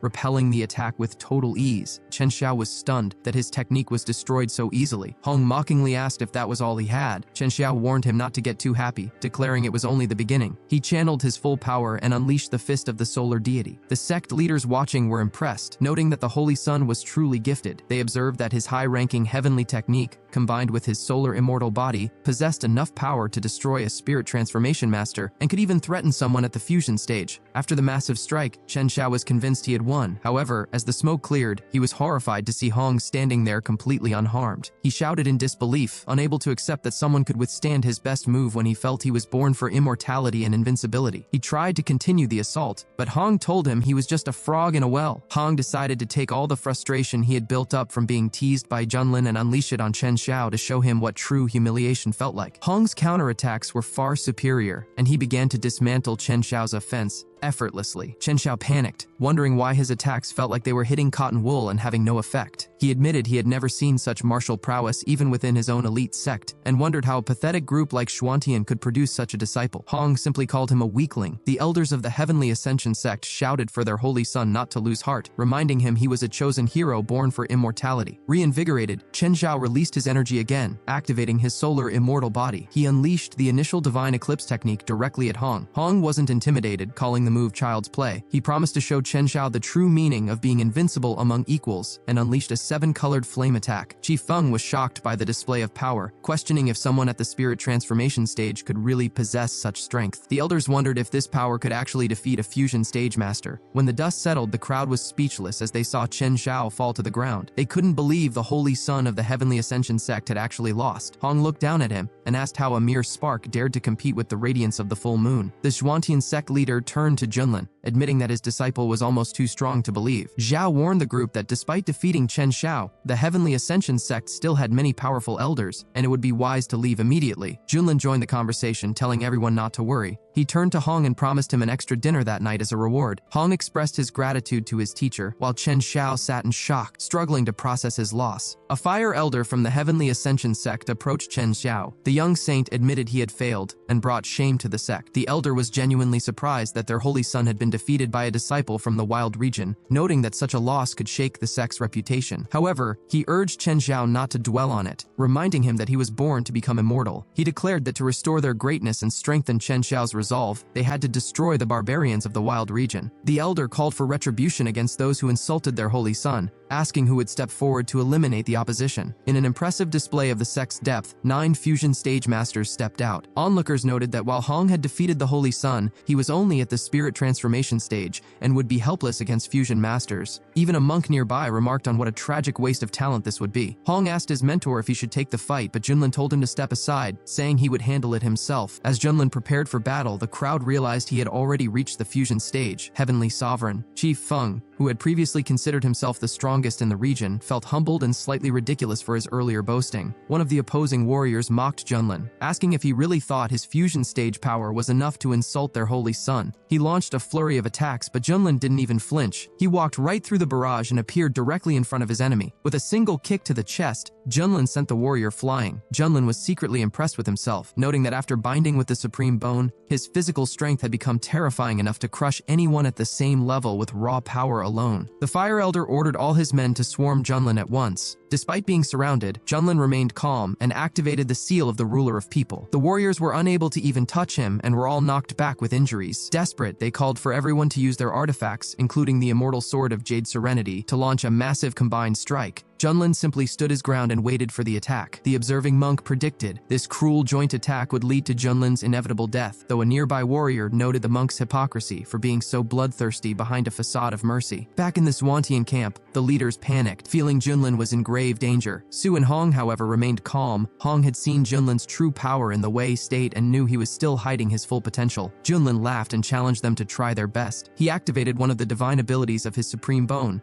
unleashing a divine punishing light. The energy was so overwhelming that it absorbed the joint attack and decimated the group of warriors. Badly wounded and defeated, the survivors begged the Fire Elder to save them. The Elder realized that Junlin was far more troublesome than he had ever anticipated. The Fire Elder grew desperate, realizing that with the Holy Son seriously injured and the other warriors defeated, he couldn't return to the sect empty-handed. He decided to take matters into his own hands and launched an attack directly from the sect's massive ship. Witnesses recognized the weapon as the Buddha Tower, a 3-star spiritual artifact and the Elder's most powerful tool. Many thought this would finally be the end for the Zhuantian sect. The Elder unleashed the tower's energy, certain it would finish Junlin. However, Junlin was actually excited, as this was exactly the challenge he was waiting for. The system immediately notified Junlin that he was in conflict with a peak fusion stage master. The passive ability triggered once again, elevating Junlin's power to the full fusion stage. The Elder tried to close the distance, but he couldn't get near Junlin. Every attack the Elder launched was effortlessly repelled. The Elder was shocked, wondering if Junlin had been hiding this level of power all along. Seeing no way to win, the Elder suddenly changed his tone, admitting defeat and announcing that the Heavenly Ascension sect would voluntarily withdraw from the fight for the secret world. This only made Junlin angrier. He pointed out how unfair it was for them to attack whenever they wanted and then expect to just walk away. Junlin declared that since they had already started this, they should finish it with their lives. The Elder warned him not to provoke the full wrath of the Heavenly Ascension sect, but then paused as he realized something. Junlin must have been the one who killed Elder Mu from their outer courtyard. Junlin confirmed it, stating that since they were already enemies, he might as well finish a few more for fun. Without giving the Elder another chance to speak, Junlin used his power to incinerate him instantly. The crowd was speechless. A barbarian from the wild region had just destroyed destroyed a high-ranking elder with a single wave of his hand. They realized that with the elder's fall and Chen Shao's spirit being crushed, the reputation of the Heavenly Ascension sect would be ruined. Chen Shao himself was filled with despair, wondering if his father's killer was truly so strong that he would never get his revenge. The remaining warriors panicked and decided to activate their golden ship to escape with the Holy Sun. Hong was annoyed by their attempt to flee after such a show of arrogance. He unleashed a massive wave of flames toward the ship, vowing that none of them would escape. The onlookers were terrified, thinking that Junlin and his disciple were completely insane for trying to wipe out the entire group, including the Holy Sun. However, just as the flames were about to hit, a monk stepped in to protect the ship with a powerful palm strike. Addressing Hong as a young lady, the monk asked when this cycle of revenge would ever end and why they were so intent on exterminating everyone. Hong wasn't fooled, telling the bald monk that he saw right through the Buddhist tricks. He accused the monk of being a hypocrite who was only saving the ship so the Heavenly Ascension sect would owe him a favor. The monk denied the claim, suggesting that Hong's prejudice showed he was falling into the demonic path and offered to guide him. Hong retorted that back in the central region,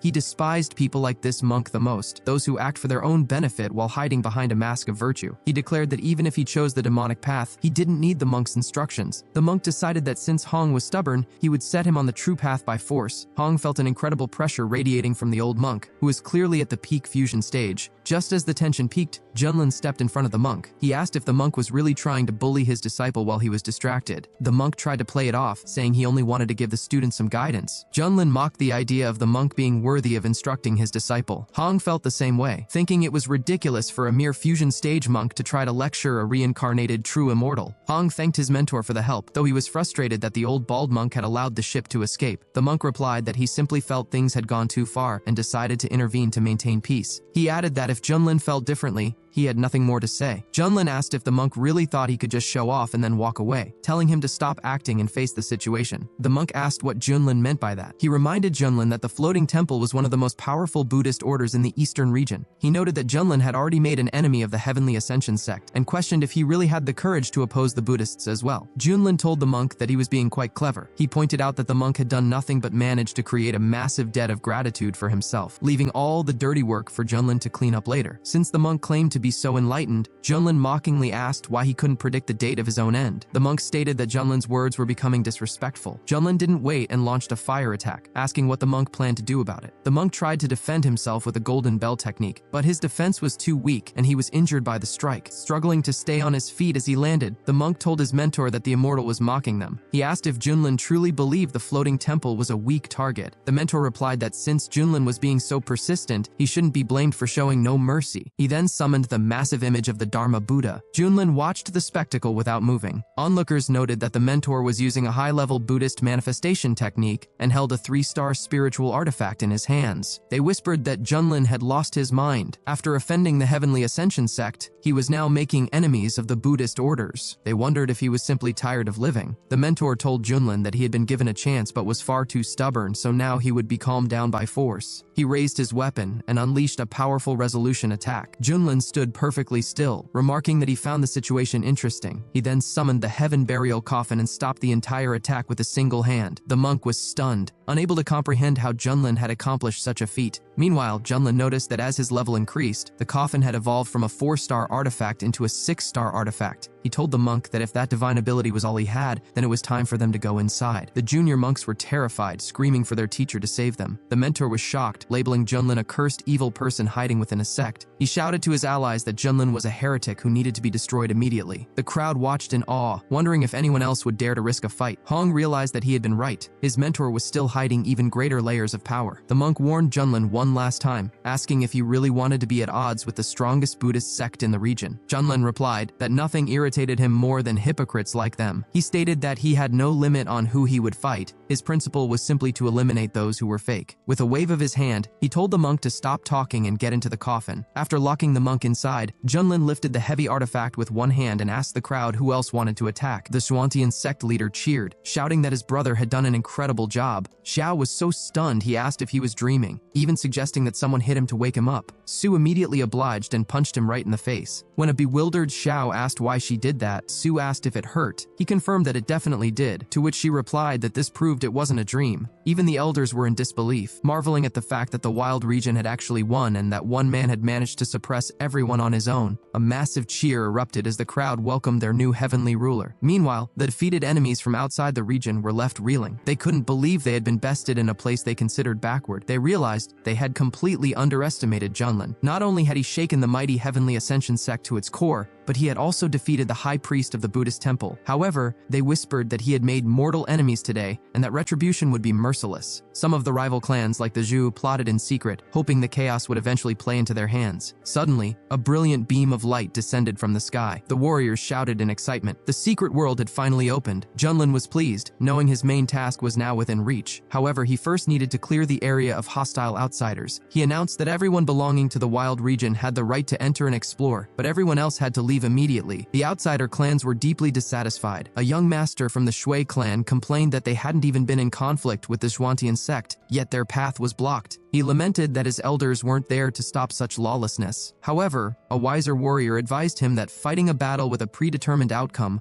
was just challenging fate. The young gentleman agreed, deciding to let Junlin wallow in his arrogance for now, believing it would eventually lead to his downfall. They decided to retreat and wait for a better opportunity. With the entrance cleared, Junlin took his disciples and stepped into the radiant world of Luotan. He was immediately struck by the stunning atmosphere inside. The system chimed in, announcing that a location for activation had been found and asking if he wanted to claim his reward. Junlin accepted, receiving a new projection ability. He noted it was a good addition, especially after seeing how troublesome the Golden Buddha's manifestation had been earlier. The sect leader ordered the disciples to scatter and search for rare herbs, but cautioned them to stay close and watch each other's backs. Junlin decided to do some exploring of his own while waiting for the system's next cue. The danger of the realm quickly became apparent. A group of disciples fell into a monster's trap. The creatures here were incredibly dangerous, and the leader warned everyone to gather together. Noting that even the common monsters in this world had reached the Golden Core stage, Hong remarked that no one gives away resources for free, and that they would have to prove their strength. The situation grew more chaotic as a flock of sinister birds flew overhead, followed by a pack of aggressive monkeys that launched a coordinated attack. The disciples engaged in a fierce battle, but the monkeys were relentless and powerful. One of the monkeys grabbed a female disciple, who screamed for help. The warriors rushed to her aid, but the monkey's fur was so hard that their weapons had no effect. The girl continued to scream in terror as the beast pinned her down, desperate for someone to save her from the monster's clutches. Hong caught sight of the attack and stepped in, using his fire techniques to incinerate the monkey. He checked on the girl to see if she was unharmed, and she gratefully thanked him. The sect leader noted that having Hong around brought a sense of calm to the group and asked him to look after the younger disciples. He warned that these white monkeys were agile and possessed the power of soul generation, so they couldn't afford to be careless. Hong felt that the leader should focus on his own safety rather than worrying about him. Before he could say more, the monkeys swarmed him all at once. Sensing them instantly, Hong unleashed a wall of fire, declaring them all doomed. The disciples were amazed, noting that Hong's fighting style perfectly mirrored his teacher's. Hong, however, snapped at them to be quiet, wondering where that bastard Junlin had wandered off to, assuming he was probably off relaxing somewhere again. Meanwhile, deep in the forest, Junlin asked the system if it was certain the energy anomaly was in this direction. The system confirmed it was, and teased that the upcoming task offered a reward far better than any standard activation. At the center of the secret realm, the leaders of the local tribes gathered around the Great World Tree. An elder announced that the fruit of peace had finally ripened, but its maturation had also revealed their world to the human invaders. The chief of the Stone Clan, a peak fusion stage master, insisted they deal with the invaders immediately. However, the giant clan leader argued that dividing the fruit was more important. He believed that once they consumed it and acquired the body of peace, they could crush the humans like ants. The winged clan leader interrupted, pointing out that a small white mouse had already managed to steal and eat the fruit. The dragon clan leader explained that the fruit had ripened so suddenly they hadn't had time to react. The fish clan head added that since the mouse had consumed it, the tree now recognized her as its own. If they attacked her while she was digesting, the tree would retaliate against them. The tree clan leader suggested they wait for her to finish digesting, then capture her and use secret methods to extract the essence. The giant clan leader fumed, vowing to make the lowly rat pay for her greed. Suddenly, the glow surrounding the mouse began to fade, signaling that she was almost done. A pair of tiny paws emerged from the fruit, and a little mouse popped out, yawning and saying she had slept soundly. Seeing the angry tribal leaders staring at her, the mouse tried to play it cool, greeting them and asking why they were looking for her. Sensing the murderous intent, she began to back away slowly, telling them not to stop her. The giant clan leader remarked on how fast she had become, clearly an effect of the fruit. The tree clan leader didn't wait any longer and sent his roots chasing after her. The mouse scurried away, shouting that she was intelligent and willing to negotiate. In her panic, the mouse spotted a shimmering spatial portal and jumped through it. She emerged on the other side feeling dizzy and disoriented, unsure of where she was. The winged clan leader was surprised that the mouse had gained the power of spatial movement from the fruit. He warned that if she escaped and learned to cultivate, it would be a disaster for them all. Determined to finish her, the winged clan leader launched a barrage of sharp feathers. The mouse was hit and cried out in pain. Falling to the ground, she whimpered that she didn't want to be eaten and just wanted to survive. However, the stone clan leader appeared behind her, declaring that her end was inevitable, and unleashed a powerful airstrike. The mouse was so small and weak that the force of the air sent her tumbling toward the abyss. Unable to resist, the head of the winged clan approached, mocking the dead rat for daring to claim the fruit of peace. He questioned if she even understood its value or who she thought she was to have a right to it. The head of the giant clan stood over her as well, taunting her to run, but noted she was paralyzed with fear. The mouse spoke up, arguing that no one's name was written on the fruit, so she didn't see why she couldn't eat it. She told them they were blaming her for nothing, and that she felt ashamed for them. This infuriated the head of the tree clan. He explained that the Great World Tree, which supports the entire secret world, only produces fruit once every few eras. Anyone who eats it gains the Great Luo body, the most prestigious physical form in the immortal rankings. Their tribes had waited for hundreds of generations for this moment, and she had stolen it from them. He asked her plainly if she didn't think she deserved to die so the fruit's essence could be returned to its rightful owners. The mouse realized the gravity of what she'd done and, fearing for her life, cried out for someone to save her. Just as the tree clan leader moved to crush her, an attack struck him from behind. Startled, he sensed a powerful aura and demanded to know who was there. Junlin appeared, asking the system if this little white mouse was truly the source of the energy wave. The system confirmed that by eating the fruit, the mouse had already formed the Great Luo body, giving her legendary potential. The mouse scurried over to Junlin, calling him a hero and complaining that these evil people wanted to eat her. Junlin mused that this scenario felt familiar. It seemed like every time he took on a disciple, he had to save them first. He wondered if he was becoming like a classic protagonist. He decided that since Hong was so stubborn and difficult, maybe this plump, obedient mouse would make a better student. The giant clan leader shouted that an invader had arrived and attacked. Angry that Junlin was ignoring them, Junlin didn't move. He stopped the giant's massive hammer with a single hand. He calmly stated that the mouse now belonged to him and offered to spare the tribes if they left immediately. The Stone Clan leader attacked as well, noting that Junlin was at the peak fusion stage, just like them. He questioned how Junlin dared to act so superior when they were all at the same power level. The giant clan leader agreed, calling for everyone to crush the invader together. Unfazed, Junlin stepped forward and struck out with his bare hands. The blow was so powerful it sent the giant clan leader flying. The giant was in shock, unable to understand how a simple physical strike could carry such weight. The winged clan leader then unleashed a barrage of razor-sharp feathers, telling Junlin he was seeking death. Junlin raised his defense and told them that since they chose to resist, they shouldn't blame him for being blunt. He unleashed the Great Wasteland Finger, sealing the heavens and raining down a fiery avalanche. The tribal heads were forced to take cover under a massive stone, shouting for everyone to stand together to repel the attack. Junlin watched them, finding their coordination interesting, but decided it was time to test his new login bonus, the Heavenly Emperor's projection. As a massive divine illusion appeared behind Junlin, the giant clan leader grew confused and made a strange comment, accusing Junlin of being a fake or using shortcuts like an AI to create his power. The tribal inhabitants were terrified by the overwhelming pressure of Junlin's massive illusion, feeling completely insignificant in its shadow. On the other side of the secret world, other cultivators saw the massive form in the sky. They realized it was a divine incarnation ability, far more powerful than anything they had ever seen, even surpassing the Buddhist monks they had encountered earlier. The elders wondered if it was truly the heavenly ruler from the wild region. They noted that even the strongest incarnations from the central lands would look pale in comparison and would have no choice but to bow in submission to such power. Hong observed the massive figure in the sky. Realizing his mentor was revealing yet another layer of hidden power, he wondered just how many more secrets Junlin was keeping.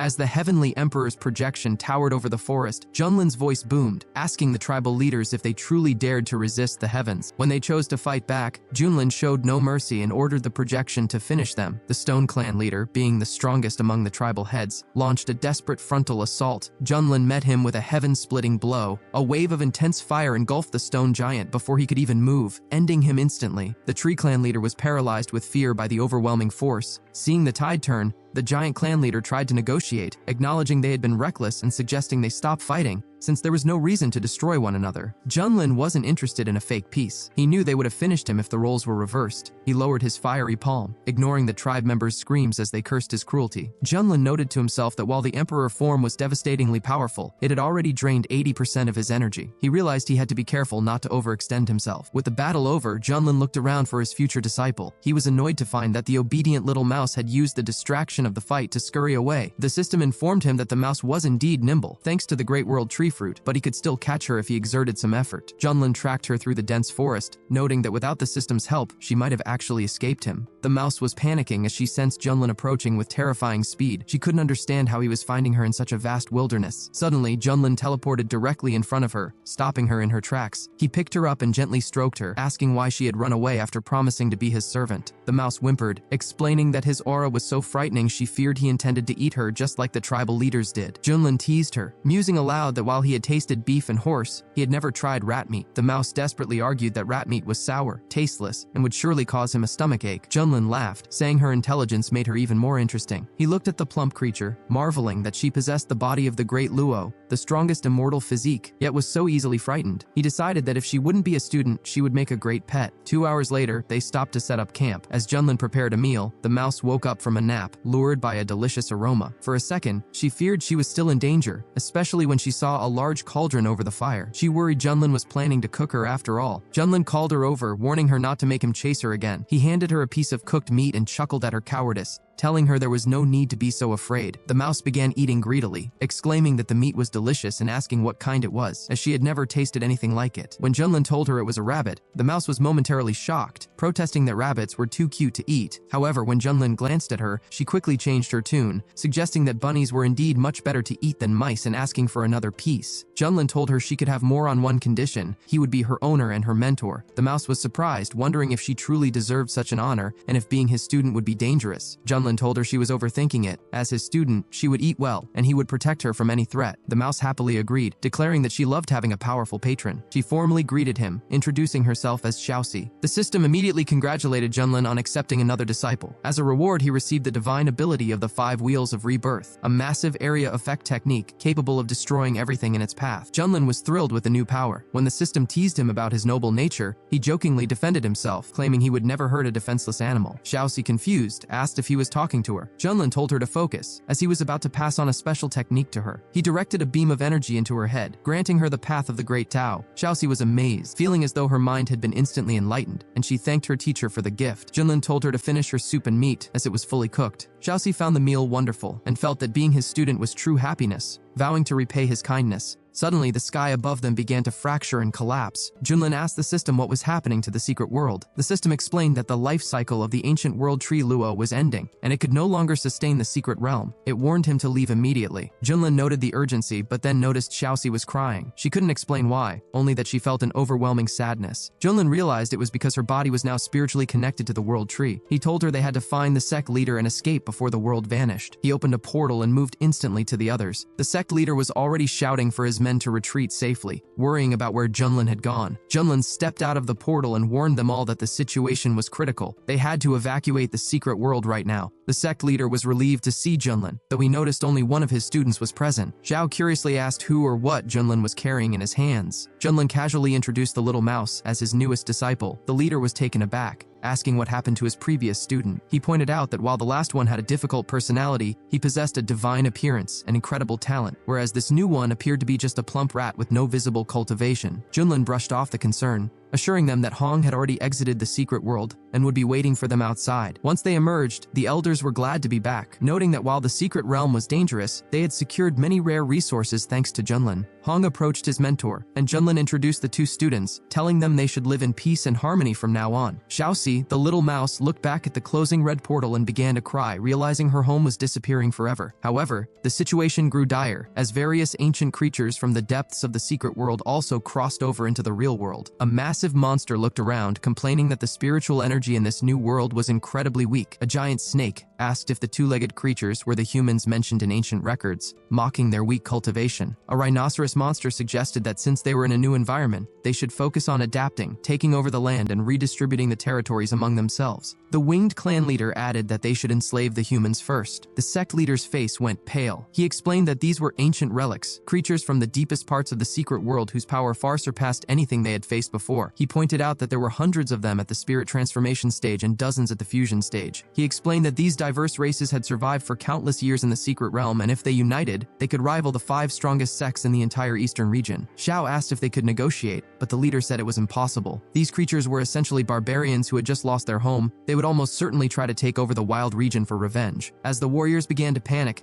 Elder Feng stepped forward and told them not to be afraid. He reminded them that they had Junlin on their side, and as long as he was with them, they could handle anything. The warriors' spirits lifted, believing that no enemy was a match for Junlin. Hong also looked at his mentor, wondering if he really could withstand an onslaught from such a massive army. Just then, the system appeared with a new quest. Junlin had to gain the trust of 10,000 of these secret world natives and convince them to join the Xuantian sect. Junlin was incredulous, asking the system if it was joking. He complained that fighting them was one thing, but persuading them to join was a total headache. He realized the system was telling him that he couldn't just destroy them, he had to subjugate them. The system left the decision to Junlin. Suddenly, the leader of the ancient relics approached, demanding to know if Junlin was indeed that guy everyone considered the strongest. Junlin confirmed it, realizing he was staring down a literal army of monsters. He saw the potential for the Xuantian sect to house them all, but the monsters were unimpressed. They mocked him, pointing out that even a peak fusion master couldn't stand against hundreds of opponents at once, and they prepared to swarm him. Junlin raised his defenses, feeling the weight of the situation. He knew he could fight, but retreat wasn't an option, and the task of subjugating them seemed nearly impossible. Seeing her teacher looking puzzled and pressured, Xiaoxi, the little mouse, recalled how kind he had been, feeding her and teaching her techniques. She couldn't bear to let him stand alone. Hong was confused as she suddenly dashed forward, shouting that she would aid her mentor. Standing before the massive creatures, Xiaoxi's presence underwent a terrifying transformation. Her eyes began to glow with a divine light, and her aura surged. The sect leader watched in awe, noting that Junlin's second disciple was far more than she appeared. The monsters froze in shock, recognizing the aura immediately. It was the ancient Luo tree. They realized the tree had not abandoned them. The entire army of monsters fell to their knees, begging the tree of Luo to guide their people now that their home was gone. Hong watched this, convinced once again that Junlin had planned this entire outcome from the start, that the mouse was a deliberate piece on his chessboard. Junlin, however, realized that the fruit of the world tree was actually a vessel for the tree's reincarnation. By eating it, Xiaoxi had become the host for the tree's will, which was now trying to take over her body. Concerned for her safety, Junlin rushed to her side and shouted into her consciousness, telling her to wake up. Deep in her subconscious, Xiaoxi heard his voice and forced herself awake. When she came to her senses and thanked him, the monsters were indignant. They couldn't believe the great Luo tree would choose a bipedal animal as a teacher. Junlin quickly whispered to Xiaoxi, telling her to follow his lead. She nodded, and addressing the monsters as her children, she told them that the destruction of the secret world was the will of heaven. Junlin added that while their home was destroyed, the Xuantian sect was ready to be their new refuge. Xiaoxi thanked him, playing the part of the divine guide. When one monster questioned if they really had to submit to humans, Xiaoxi flashed her aura again, asking if they dared to doubt her. Terrified, the monster submitted, and she ordered them all to follow her and Junlin back to the sect. The system immediately congratulated Junlin for completing the quest, rewarding him with a sundial. Junlin was slightly disappointed, since he had the golden arm that granted him strength without training. A time-manipulating training tool was useless to him. However, he realized it would be perfect for Hong, who was obsessed with getting stronger. Hong caught Junlin looking at him with a strange expression and wondered if his mentor was upset that he hadn't helped with the monsters. Meanwhile, the sect leader was in total shock, asking if he was dreaming. Zhao told the leader that with this massive influx of power, the Xuantian sect would undoubtedly become one of the top 10 strongest sects in the entire eastern region. Elder Feng stood in stunned silence, muttering to himself, "Is this even possible?" While he was relieved the wild region was saved, he felt a sting of irrelevance. It seemed his mountain-moving sect had been completely overshadowed by the rise of Xuantian. Xiaoxi turned to Junlin, beaming with pride, and told him that she had succeeded. The monsters had actually listened to her. Junlin praised her, though he remained curious about the residual will of the great Luo tree. Xiaoxi reassured him that she didn't feel anything strange anymore, since waking up, the presence had vanished. Satisfied, Junlin announced it was time to take their new recruits and return to the Xuantian sect. Meanwhile, a battered and exhausted Chen Xiao finally reached the Heavenly Ascension sect. The servants were horrified, asking what had happened in the wild region to leave their once energetic holy son looking so defeated. The elders rushed out as well, demanding to know where the other 9 elders and their companions were. Chen Xiao's voice was hollow as he delivered the news.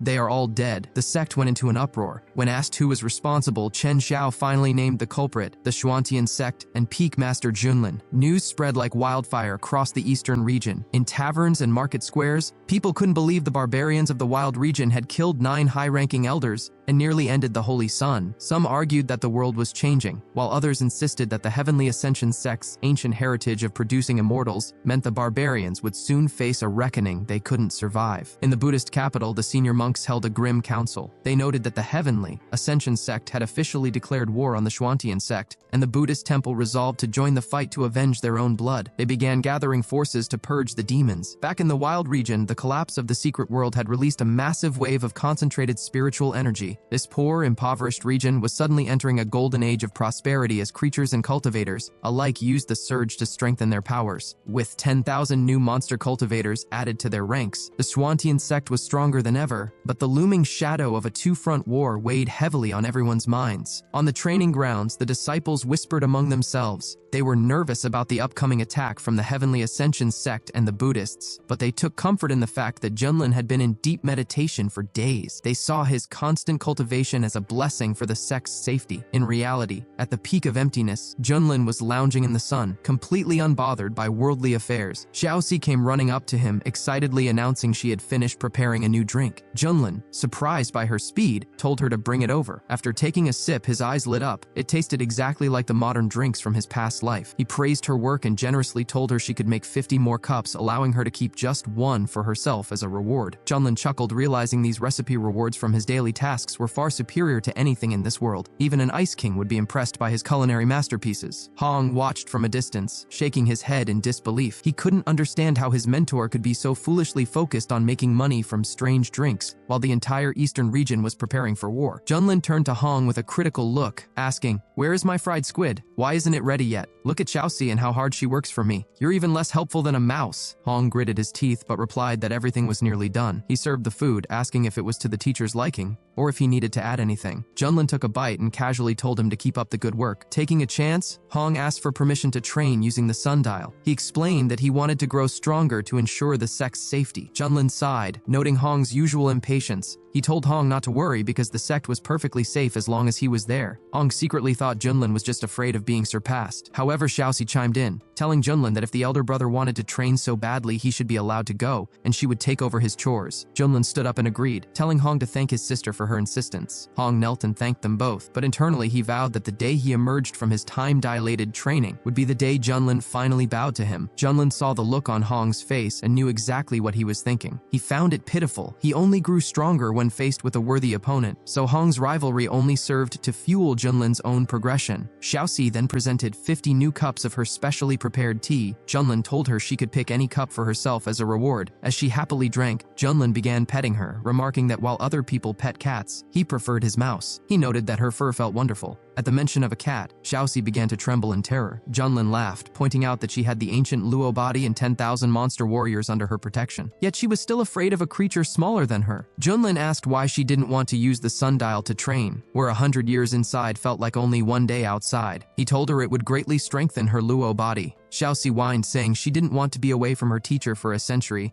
and besides, training was boring compared to eating tasty food with him. Junlin laughed, realizing they were kindred spirits. He then remembered that demons who reach the spirit transformation stage can take human form. He asked why he had never seen her transform. Xiaoxi admitted she had simply forgotten how, but at Junlin's suggestion, she tried it right then and there. Suddenly, she transformed into a mouse girl. Junlin's eyes widened in shock. He quickly closed his eyes and turned away, shouting, "What the hell? This is too scary! Are you making fun of me?" Xiaoxi felt offended, insisting she had tried her best but could only manage that specific appearance for now. Junlin told her to change back immediately. However, after a few moments, Xiaoxi admitted she had forgotten how to turn back into a mouse. Junlin groaned, asking if she was a mouse or a pig. Xiaoxi begged him not to be angry and promised she would figure it out soon. She asked if he wanted to keep petting her in this form, but Junlin flatly refused, saying he just wanted some peace and quiet. Xiaoxi ran to a pool of water to look at her reflection, thinking to herself that she actually looked quite cute. dispute. Meanwhile, at the border between the wild region and the spiritual region, a massive fleet of ships from the Heavenly Ascension sect was approaching. One of the passengers remarked that the wrath of the #1 sect in the eastern region was something no one could survive. They were certain the Schwantian sect was doomed, and that Junlin was likely silent with fear. Suddenly, a panicked servant rushed to the young master on the lead ship, reporting that the battle had already begun, and there was fighting occurring outside. The young gentleman was furious at the vague report, threatening to break the servant's neck and throw him into a cesspool unless he explained exactly who was fighting whom. The servant stammered the news.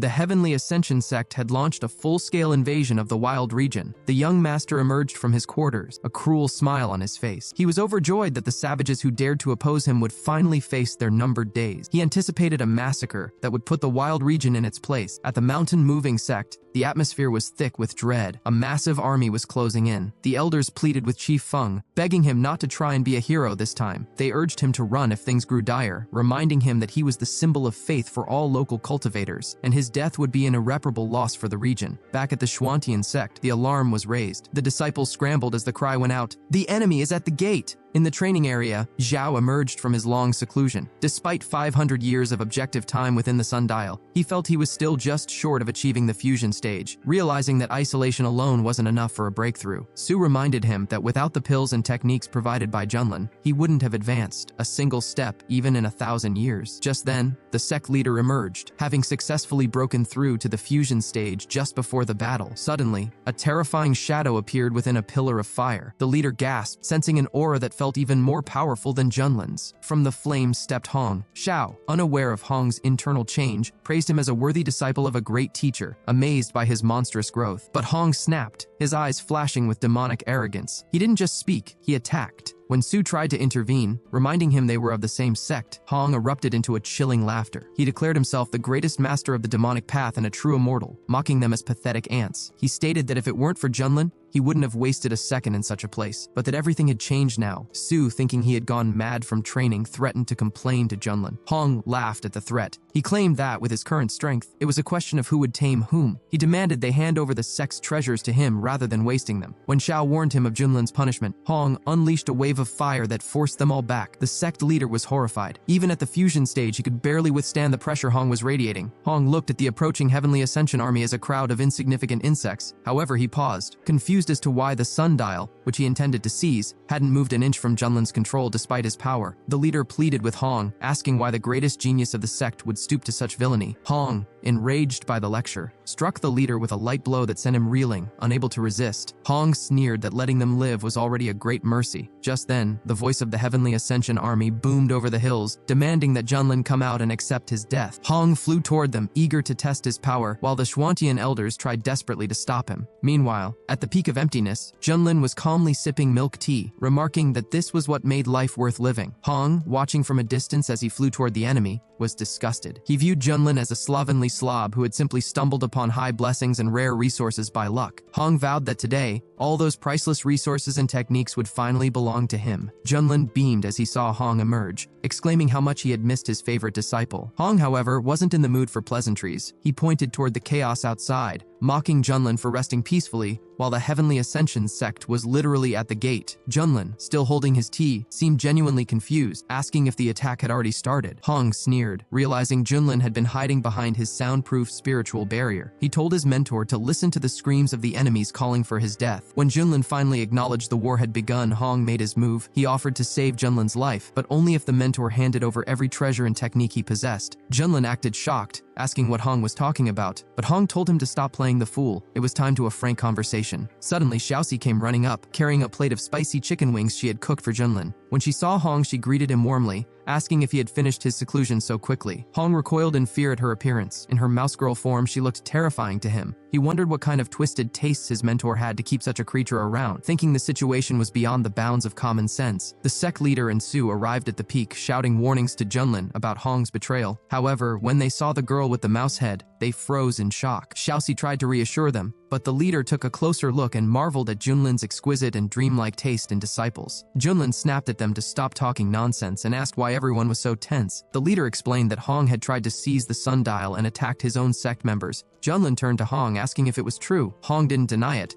telling Junlin that his death was inevitable anyway, and he clearly didn't understand the danger he was in. The leader cursed Hong as a traitor, but Hong countered that they had treated him like a servant for far too long. In a dramatic turn, Junlin covered his face and began to lament, claiming it was all his fault for disregarding his students' feelings. He put on a show of crocodile remorse, asking if Hong could ever forgive him so they could start over as teacher and student. Hong was disgusted, telling Junlin his acting was pathetic. Secretly, the system notified Junlin that he had successfully completed a temporary task, sincere admission of mistake with maximum emotion. For his performance, he received the Immortal Ruler's technique. Junlin was delighted. The remorse had been a total sham to earn the reward. Xiaoxi, seeing Junlin's depression, decided she needed to drink more milk tea to boost her spiritual power so she could eventually transform into a more appealing human form for her teacher. Meanwhile, Junlin decided to keep teasing Hong. He sat back and asked Xiaoxi to massage his shoulders, which she happily did. The sect leader was confused, wondering if Junlin had developed a split personality from the stress, but Su told him to be quiet. Junlin then turned to Hong and noted that after 200 years in sundial time of seclusion, Hong clearly felt all-powerful. Hong told him to shut up and decide, hand over the treasures and get help, or rot and die. Xiao, misinterpreting Hong's offer of help as a sign of lingering conscience, suggested they might still turn the tide if Junlin agreed, but Junlin just sipped his lemonade and asked Hong if he was really sure he was stronger than his mentor now. Hong boasted that he had surpassed Junlin in every way during his 200 years of training. Just as the Heavenly Ascension fleet reached the soaring peak, an attack was launched from the sky toward Hong. Enraged by the interference, Hong reflected the attack with a single wave of his hand. The reflected beam was so fast it obliterated the very ship that fired it. The surviving soldiers screamed in confusion, demanding to know who did it. Hong was furious that these annoying flies were interrupting his confrontation with Junlin. He decided to deal with the invaders first, knowing Junlin's resources would eventually be his anyway. He flew out to meet the fleet, standing tall and asking what they planned to do now that he had arrived. The senior mentor of the Heavenly Ascension inner sect looked at Hong with disdain, still mistaking his feminine beauty for a woman, and barked that he would teach the impudent girl some manners. He charged forward, ordering Hong to prepare for death. Hong, who never tolerated such disrespect, coolly called the mentor an ungrateful insect and unleashed a wave of fire that instantly incinerated him. Hong then issued a chilling ultimatum. The invaders had half a stick of incense to leave his land, or they would all perish. The elders were aghast at his arrogance. They shouted that he couldn't possibly hope to order the first immortal sect of the eastern region, reminding him that even if he had defeated a few, he was now facing hundreds of fusion stage cultivators. They ordered a total offensive, declaring that the Shuantian sect must be wiped from the face of the earth. Hong didn't blink. Since you refuse to leave on good terms, he declared, I will arrange a bloodbath. He unleashed the soul-devouring flame, summoning a ghastly army of spirits and green skulls from another world. Before the fusion stage mentors could even trade blows, a third of their forces were wiped out. The battlefield was soon filled with the screams of those being devoured by the locust-like spirits and hellfire. Just then, the monks of the floating Buddha temple arrived to reinforce the Heavenly Ascension sect. Hong mocked them as more suicides joining the pile. The wisdom master of the temple was horrified. The reports claimed Junlin's disciple was only at the spirit transformation stage, yet the chaos before him was beyond anything he had imagined. He realized that if the disciple was this strong, Junlin himself must be a nightmare. Knowing there was no retreat, the monks launched a combined holy attack. Hong countered them with a surge of demonic mana, sneering at the lying bald monks. To the monks' horror, their sacred seals couldn't extinguish Hong's strange fire. One young monk, seeing Hong approaching like a devil, begged for his life, but Hong was ruthless. With one devastating blow, he annihilated the monks' front line and their army of 10,000 disciples. The elder monk, shaking with fury, called Hong a demon and unleashed a massive Buddha palm attack, claiming Buddha would never forgive him. Hong retorted that even if Buddha himself appeared, he would crush him into dust. He met the palm head-on with an explosion of fire that reduced the monk's attack to ash. Back at the sect, the leaders were paralyzed with awe and fear. The sect leader told Junlin that Hong's talent was so terrifyingly great that the Shuantian sect was likely too small to hold such a formidable deity. Xiao suggested it was better to give Hong whatever he wanted rather than try to oppose him. Even Xiaoxi cheered for her big brother, thrilled by his overwhelming power. Junlin, still calmly observing, decided to use his eye of insight to see exactly how far Hong had come. He was surprised to see that Hong was only half a step away from the transition stage. Junlin realized why Hong finally had the confidence to challenge him. He decided to let Hong finish off the pests first before dealing with him. Suddenly, the atmosphere shifted as a strange, overwhelming mana gathered in the sky. The surviving invaders began to cheer and bow, shouting that their venerable mentors, the true powerhouses of the sect, had finally arrived. The sect leader looked toward the horizon in absolute terror. "Mentors," he whispered. Arriving on the battlefield were 18 legendary cultivators, each at the Great Transition stage. This was the true, terrifying military might of the Eastern region's #1 immortal sect. These 18 mentors were the stuff of nightmares. Legends told of how they once joined forces to crush the North Sea Demon Emperor and dismantle the Southern Annihilation Church. They bore the title of the Invincible Immortals of the Eastern region. The leader feared that the Swantian sect was truly destined to fall today. Junlin, however, simply made a surprised sound, musing that while Hong was half a step away, seeing 18 masters at the actual Great Transition stage was far more tempting. The spiritual Wind Master, one of the 18, looked down at the retreating survivors and spat. "Useless cowards! You have dishonored the Heavenly Ascension name." Master Golden Snake agreed, fuming that the strongest sect in the region was being humiliated by a girl. She noted that if they hadn't come personally, the sect would have become the laughingstock of the entire world. Hong looked up at these legends with cold eyes. "Who the hell are you?" he demanded. "How dare you speak so insolently about me?" Master Golden Snake was outraged by the boy's tone, but the chief elder told her not to waste energy on someone already doomed. He mocked Hong as a half-baked cultivator who thought a mere half-step into the transition stage was enough to stop them. The second elder added that Junlin was clearly overconfident, sending a disciple to do a man's job. The third elder sneered, promising to put the disciple to death first so Junlin could watch from his hiding place as pain pierced his heart. Hong shouted for them to get lost, declaring he had nothing to do with Junlin's reputation. The elder laughed at what he perceived as touching affection between teacher and student. He vowed to grab Hong, disfigure his face, and tear out his tongue. The elders launched a simultaneous assault. The chief elder unleashed the celestial palm of azure birds, a technique that had claimed thousands of souls. The second elder boasted he could defeat 10 of Hong's kind with a single hand, while the third elder prepared his blade for a sacrificial rite, hoping Hong's blood would awaken the true spirit of his sword. Hong laughed in their faces. "A sacrifice to the sword? Let me show you what real hell looks like." He planned to crush these insects and then force Junlin to finally stop hiding his true strength. Hong summoned a giant fire hand, effortlessly repelling the elders' vile and weak attacks. The elders were stunned. They found it impossible that someone a half step behind them could stop the azure bird palm, which had absorbed the soul of an ancient demon. But Hong didn't slow down. He continued to press the attack, his demonic flames splitting the firmament and burning the very souls of their swords. Onlookers watched in disbelief. One warrior noted that despite the power gap, Hong was pushing back 3 great transition elders simultaneously. The Golden Snake mentor realized that a genius this rare, born in such an abandoned land, was far too dangerous to be left alive. They signaled for a total coordinated strike, with one elder immediately unleashing the great obelisk palm to crush Hong once and for all. The second elder unleashed the star-reaching hand, while the third elder countered with the dragon-suppressing combat style, both pouring their immense energy into a final strike. Hong, however, remained completely unintimidated. He responded with the blazing dragon fire, a technique so terrifyingly refined that it seemed to glide through the air like silk, slicing through the elders' combined attacks and finishing them with ease. From the ground, the sect leader watched with bated breath, stunned that Hong could hold his own against so many elites. However, Junlin's observant eye noticed a shift. He remarked that Hong's flames were beginning to flicker. He was reaching his physical limit. If he didn't dodge the next wave, he risked being cut in two. Hong, treating the danger as mere light training, ignored the fatigue and summoned the hellfire-destroying flame. A massive crimson dragon erupted from the blaze, its teeth tearing through the enemy's formation as it absorbed their spiritual energy. Hong mocked them openly. "Is this all the Heavenly Ascension sect can do? You should rename yourselves the Useless Sect." The 15 remaining mentors were in a state of shock. They had never seen a flame that could consume their techniques so effectively. One of the elders cried out that it was impossible for one person to hold them back, while the old witch of the group, the Fear Elder, shouted that they were blind. She claimed this was a forbidden demonic technique and that Hong had to be destroyed before he became a global disaster. Hong addressed her directly, calling her an old witch and challenging her to a one-on-one fight. He even offered to let her strike 3 times first so she wouldn't complain about him bullying an old woman. Infuriated, she vowed to rip his mouth open. The other elders agreed that if Hong lived another 100 years, he would become the greatest threat the Eastern region had ever seen. They decided to strike simultaneously, using their strongest clan techniques to obliterate his body and soul. Hong was fuming. He blamed Junlin for the situation, thinking that if the mentor had just handed over his treasures earlier, Hong would have the strength to end this. He couldn't believe the Heavenly Ascension sect had sent 18 great transition masters to hunt a sparrow like the Swantian sect. Suddenly, the chief elder caught Hong off guard with a Heavenly Lord strike. The blow was so fast and heavy that Hong couldn't react in time, crashing into the ground with a deafening thud. Xiaoxi cried out in fear, asking if her big brother was okay. Junlin, however, walked over and teased him. "You were so confident you could win," Junlin remarked. Why are you lying there like a beaten dog? I'm truly disappointed. Hong spat out blood and cursed his master, telling him that while Hong might at least escape, Junlin was destined to die here. But escape became impossible a moment later. The mentors activated a massive glowing mechanism in the sky, the spatial compass. The sect leader recognized it immediately and paled. Xiao reminded them of the ancient chronicles 300 years ago. During the Northern Sea Calamity, Elder's spiritual wind used this compass to evaporate a third of the ocean and seal an ancient demon god. The space was now locked. There was no way out. Hong grew desperate, refusing to believe he would die alongside these worthless sect members. Yet, as the sky turned a blinding white and the pressure of the compass increased, the leader looked over and was baffled. He asked, "Why is junior brother Junlin still so calm?" Hong started shouting at him, complaining that while everyone was fighting for their lives, his mentor was just sitting there eating. Junlin looked at the food and told the girl she really had a talent for cooking, adding that next time he wanted to try a honey-flavored version. When she asked if there really would be a next time, Junlin promised her there would be and finally stepped out to face the elders. The elders noticed Junlin and remarked that he had finally decided to show up. Junlin told them he realized they had teamed up against his student, which he felt was unfair, so as his teacher, he was required to step in and protect him. Hearing this only made Hong more frustrated. The elders declared that Junlin's time was up and threatened to completely finish him off. The old woman was also surprised to see Junlin, noting that while reports said he was only at the fusion stage, the fact that his student was so powerful suggested he was much more dangerous than they thought. The elders gathered their strength and charged at him together,